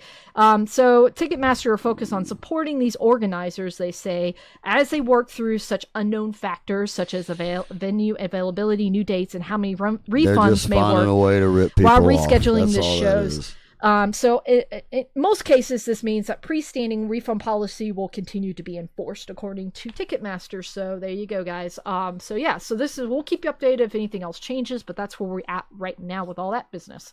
Fun. All right. Ticketmaster's garbage. So, all right. So there's a couple different bands that we've talked about before that have helped during this crisis. They've done various different things. My Chemical Romance, love or hate them. They've been doing a whole bunch. They've been donating money. They've been doing merch stuff, and they've made. Yeah, there's been a lot of people kind of stepping up. Yeah, a lot of people stepping up. Yeah, not just musicians, but a lot. Dude, Conor McGregor, the UFC fighter, he donated a lot of money to hospitals in Europe. Yeah. To be able to test people and all this stuff. Yeah, dude, there's a lot of people that are stepping up. So people are stepping up. We're going to, and MCR has done a bunch. One of the things that they are doing is they're now selling the cloth face mask. Okay, and you can get this on their MCR web store. They said, of course, all of the benefits go towards the Music Cares COVID-19 Relief Fund. That's the big fund that all of these bands, musicians, and artists are paying into. That helps gig workers, festival people, the people that haul the equipment on and off the stage at the end of the show, all that stuff. All the people who are currently out of work, essentially, right now. Yeah, the people that make these bands who they are. Yeah, pretty much. Exactly. The road crew. So they do state that these are not N95. Nor are they antimicrobial. You get it. Yeah. So just use these responsibly, of course. And then, of course, the CDC also now talks about how you can utilize these face masks properly. So obviously, please follow them. So there's one. So, all right. So obviously, we knew something was going to come out of this COVID-19. We now have two metal bands that are named COVID-19 that have already released albums and music. That's retarded. I'm going to tell you right now, that's retarded. That's opportunism at its worst. And you know what? All right. Take your... Dude, okay, so I would assume that they're not very good. We're gonna go through this quickly then. So the first one, that is annoys me right off the bat. The first one is in Brazil. It's basically death metal and grindcore. Yeah, I bet. I bet it's grind. I bet it's great. They have a debut EP already out. The cover art is with a neon sludge and families with this gas mask on. It's kind of a cool cover, actually. And the other one is from Russia. They've already put out 2 EPs. We All Die in the Collapse of the Planet. Oh yeah, I'm sure all these opportunists are really getting good stuff out of this. Okay. Let me tell you something. If you are basing your entire musical, artistic, whatever, you have no artistic merit if you are basing it off this crap that's going on right now. There you go. Come on, dude. News from... I'm going to name my band COVID-19 and call it We All Die, and it's going to be grindcore. Words of wisdom from Thom Mathews. Words of wisdom, words of truth. Okay, so the last thing... Come on. The last thing we're going to talk about... People are going to hate me by the end of this, I'm telling you, but I got to just cause it as I sees it, man. I can't deal with that. So the last thing that we got to talk about with this is, of course, when do we think concerts are going to return? And this kind of goes into our fast forward segment. So a couple of health experts have weighed in on this. Summary of it basically is that obviously it's going to take phases for the whole world to kind of come back together, the economy to come back or whatever. They do consider that larger gatherings like conference, concerts, etc., sporting, is probably not going to have be able to come around until they're looking at, realistically, we're talking about fall 2021 at the earliest. That's what I'm thinking, because I think after the summer's over, like basically during the summer, they're saying that, I mean, there's like a lot of a lot of people in the scientific community and the medical community are saying that this virus could die in the heat. But then it might come back in the fall and the winter. Dude, whatnot, so. you know how hot it gets out here in Georgia. Yeah, man, it's not hot everywhere though. But I'm saying for us, you know, after or anywhere, you know, I mean, I know how hot it gets in Alabama. Yeah. Hell, it can get hot in New York. You know? I think it's going to be a while. I think we're at best maybe fall of this year, but I do. I think it's going to be fall of this year. Yeah, I think it's going to be around. If we're lucky, we're talking about large events. We'll have to see, but I we'll hope keep for you the guys best. updated. I expect the worst, but that's the best that you can. We will keep you updated. Yeah. All right, so let's get off of the COVID-19 bus for a little bit, and I don't want to promote any more of these bands that are called COVID-19. Well, there's this great grindcore band from. Speaking of bands that have bad press right now, Puddle of Mud, of course, did. I saw that. Man, that dude sucks. Yeah. Hey, Okay. give it up, dude. Go home. So you had your 15 minutes of fame. Get the hell out of here. He did a cover of About a Girl. Yeah, I saw it, dude. It was terrible. It was absolutely terrible. Dude, I'm not the best vocalist in the world, but gosh, man, come on, dude. So technically, this came out earlier in the year. It didn't really get any attention until it should never have gotten any attention at all. It went from basically 4,000 views to nearly 700,000 views in just a couple of days. You know why? Because people couldn't believe how people were like, "This is so terrible. Check this out." So he basically, a lot of people say like he tried to attempt to basically yell like Kurt Cobain and couldn't really do it. The performance has been downvoted and demoted to hell. According to demoted to hell. Yeah, that's about what. Yeah, demoted to hell. That's a damn good metal title right there. Yeah.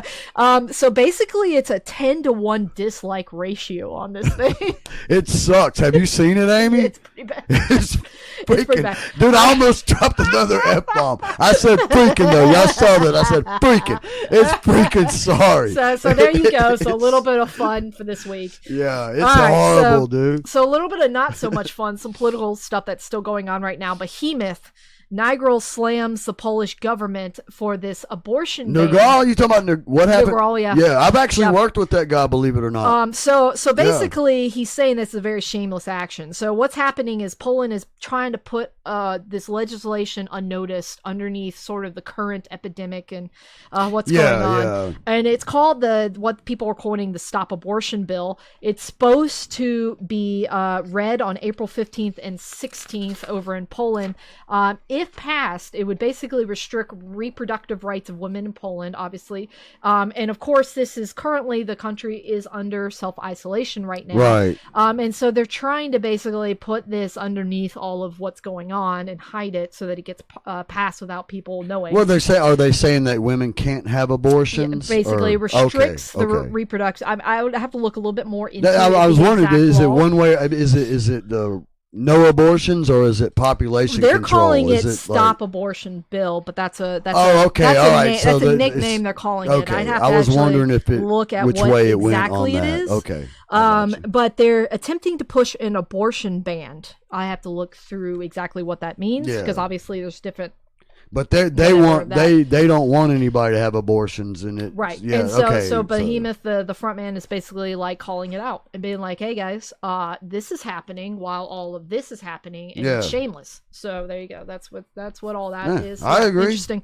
Like if you do, population control is a great thing if you ask me. So, and of course, obviously you can't protest it either. So here's the other part of the whole thing is you can't have large gatherings. You can't protest it. So they're kind of doing it while you can't protest. Oh yeah. Okay, I see. Yep. And over there in Europe, you can get away with politicians can get away with. So shit yeah, like so this hurts the chances that the bill might actually end up being denied or not. So they're calling that out. So good for him for whatever your views are, whatever. But he is stepping into the political arena a little bit with that, and that's interesting. All right, so of course I just want to say real quick, Nergal, good job, dude, and also.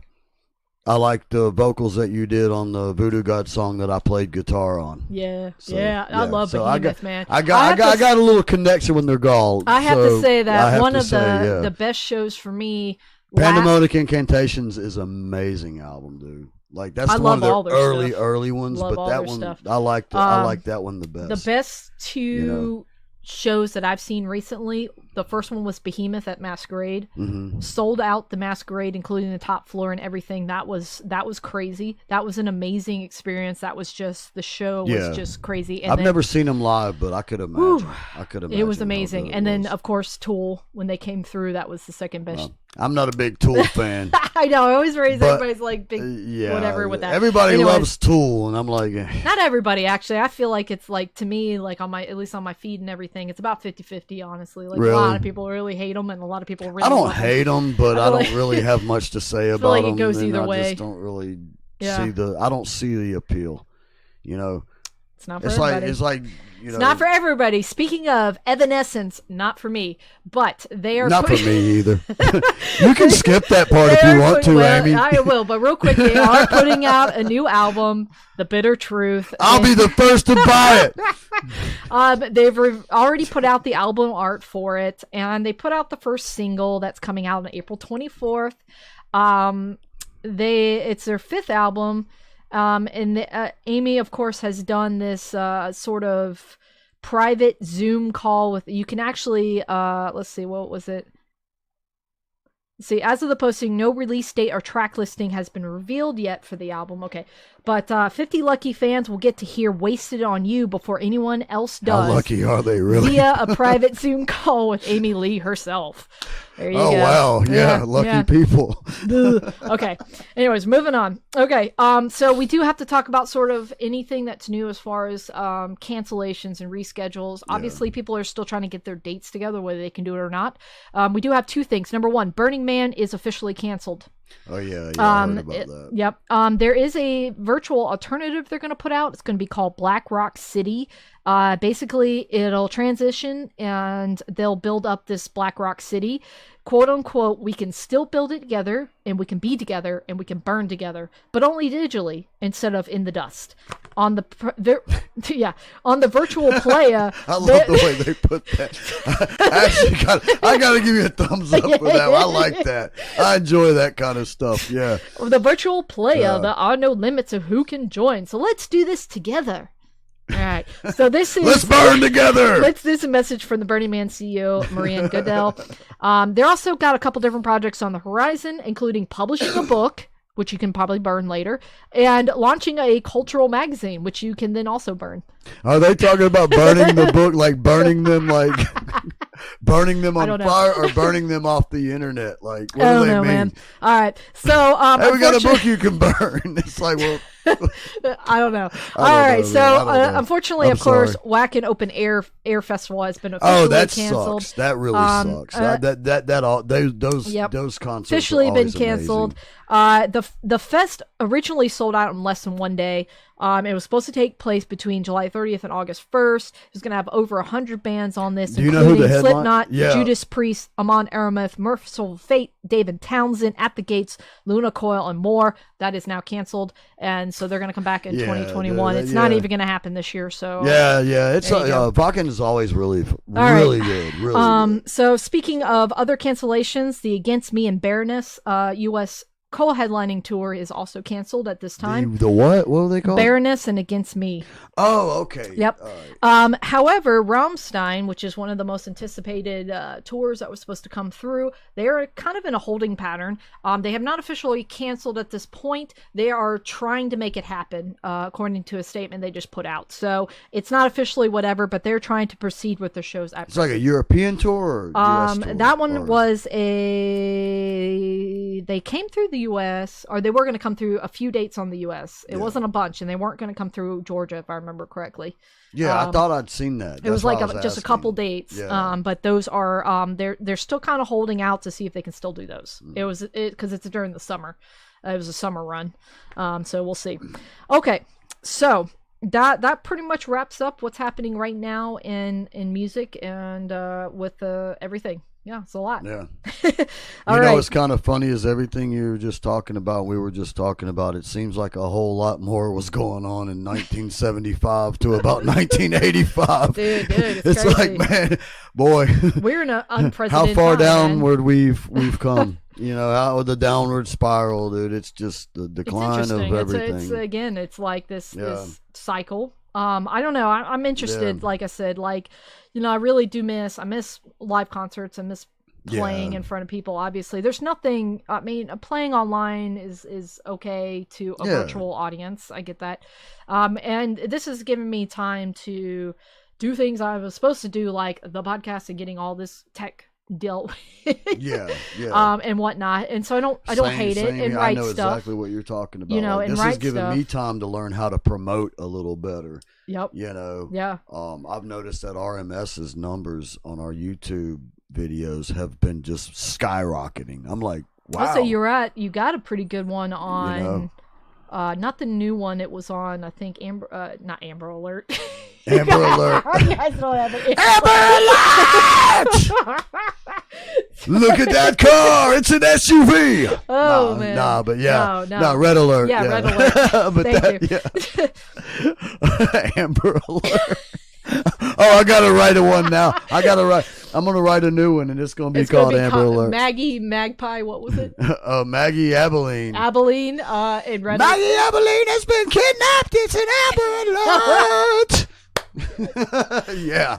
That's it, man. That's it. So yeah. But that one's done good. Just the ones that we put out recently, the originals, just have been going up. Like, it's like, you know, that's why it's like at this point it's like nobody can call us a cover band anymore. You can, don't but call them a cover band. Yeah, don't call us a cover band. Don't do it. You can, but you just make yourself look stupid. Don't do it. And a lot of people are content with making themselves look stupid. I've noticed that a lot.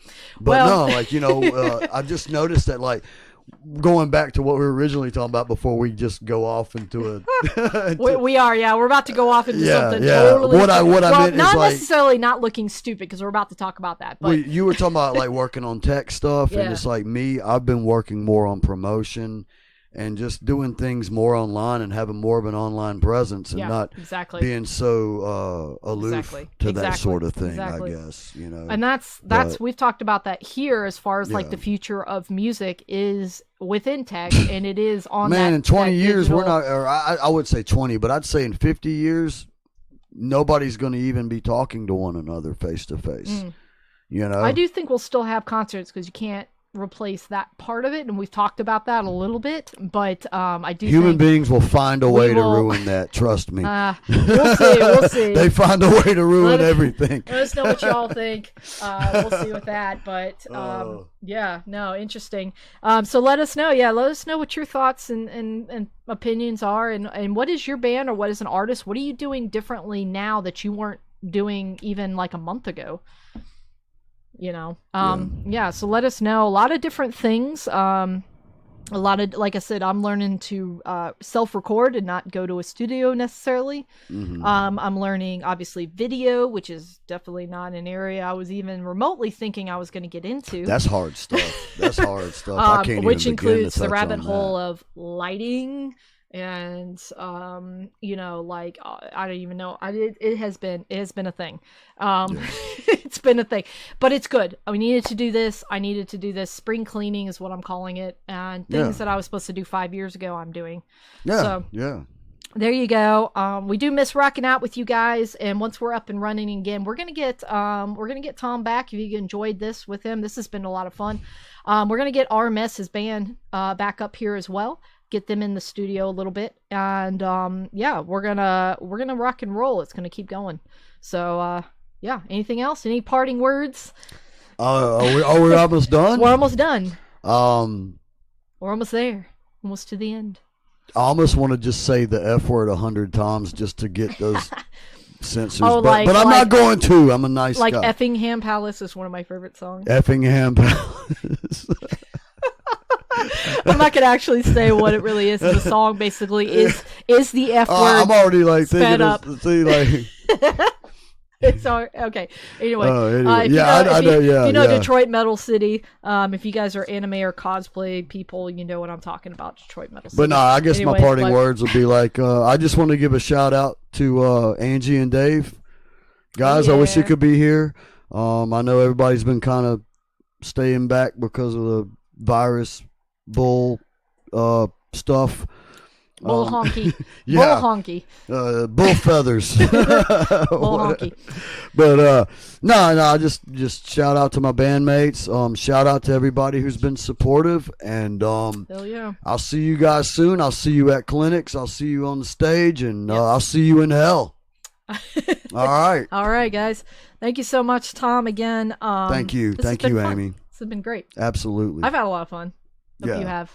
I've been holding my pee in for so long. All right, right we're now. almost done. We're almost done. I've got to go to All the right, bathroom. so the last little bit, I'm of gonna course, go to the bathroom. the last little bit is a section that when I talked about it earlier in the intro, Tom was like, "What are you talking about?" All right, so which one? Tiger King. Oh yeah, yeah. Y'all do y'all's Tiger King. I gotta go pee. All right, you want to go pee? That's fine. All right, so. Of course, I got to keep you guys updated on the newest news and the newest shenanigans from Tiger King. Of course, we had this surprise episode come out last week. We talked about that, and basically Joel McHale basically did this sort of commentary episode, the new episode, and he's from the Soup and Community. If you guys don't know who that is, he hosted this special episode. He talked to a couple of the different main characters that are within this documentary, if you can call it that, of the main characters. And he talked to the zookeeper, of course. This is Eric Cowley, who is one of the zookeepers. A lot of people really kind of fell in love with him because of his sort of devotion and love for tigers. But they got into sort of talking about music. And of course, we talk about music here on Sonic Sphere podcast. And they got into talking about basically roasting Motley Crue. In this interview that they did. So we're going to talk a little bit about that, of course. So Joel basically asked him, this is a very serious question, Eric, McHale preference. You're being compared to Vince Neil. Are you flattered by that? And he was asked that question. And the response from Eric was basically that, oh God, I effing hate Motley Crue. So there you go. So yeah, he says, he basically responded, he said, they've never been my thing. No, it was too plastic, man. Sorry. So they kept moving on with this whole thing. And, if you guys haven't seen it, obviously check it out. But he says, I've never been my thing. Well, obviously, and of course, McHale responds with, well, obviously, you've also got much lower body fat percentage than Vince Neil does right now. Vince probably will come after me. It's been a slow walk to come get me. It'll be a slow walk to come get me. That was his response. So anyway, so they continue to roast basically Motley Crue here. And of course, Motley Crue's they have a 2020 stadium tour planned with Def Leppard.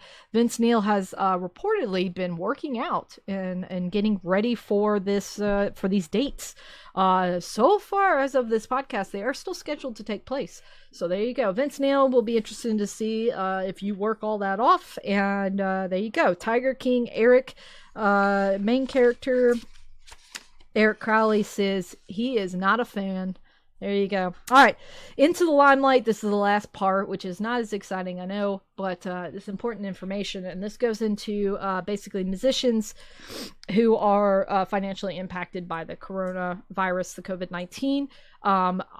Real quick, you guys want to be sure that, of course, there is the $1,200 stimulus economic impact stimulus check from the U.S. Department of Treasury. So those of you who have not filed for 2018 or 2019 tax returns, there's a link, or if you don't know, if you haven't done a direct deposit yet with your tax returns, or haven't maybe gotten any money back from tax returns for the last looks like from 2018 or 2019, that you basically go to the IRS website. There is a page that allows you to register and receive payment through the direct deposit, as opposed to receiving the actual physical check in the mail. So this will speed it up. It's called the non-filer. So go in there. It's an online tool for non-filers to receive their stimulus check payments. You basically want to go to irs.gov/coronavirus/non filers-enter-payment-info-here. So basically, non-filers enter payment info here. That directs your direct payment into getting that check, hopefully earlier than later. So there you go. Also, real quick, the Georgia filing deadline has been extended because there was a question on the national tax filing had been extended, but you have to check in with your specific states. We are in Georgia, so you guys here in Georgia, your filing deadline has been extended through the extended Georgia's tax filing deadline is extended to July 15th of this year. So that's in accordance to the new federal tax filing deadline as well. So they matched it. So there you go. All right. So just a little bit of tax stuff. Never a fun topic, but it's good for you guys to know out there what's going on with that and how you can hopefully get some financial aid for all of my musicians, gig workers, and all that kind of stuff. All right, so that wraps up our basically the Sonic Sphere podcast episode number 13, actually lucky 13. We are calling this episode American Steel as in honor of the British steel that came out, This American Steel. So there we go. All right. So thank you again. That's the end for our show tonight. Thank you for listening. Thank you for our guest, Thom Mathews, who's still in the wee room, for coming out and talking to us. I hope you guys had a great time. And you can find us obviously wherever you get your podcasts. We're on all the things, and I'm very excited to say now we are on YouTube. Make sure you guys subscribe to that. That'll build that channel up, and I'll keep putting the episodes, these live episodes, on that channel. The recorded episodes will be out on Wednesdays now, Wednesdays in the morning, so you can listen to it on your drive to work. Otherwise, if you get up at 1 o'clock like I do, you can listen to it when you get up. How about that? All right, so all of that fun stuff. If you want to be on here as well, I'm looking for additional guests. We've got a few more guests coming up for the rest of this month and into May. Hopefully we'll open up to actually have guests in studio. We are working on doing sort of the Zoom and the Skype so that we can have you guys abroad if you're not here locally. So lots of options and whatnot. And again, thank you guys so much for being a part of the journey with me. And we love you. Stay safe out there, and have a good night. Thank you so much.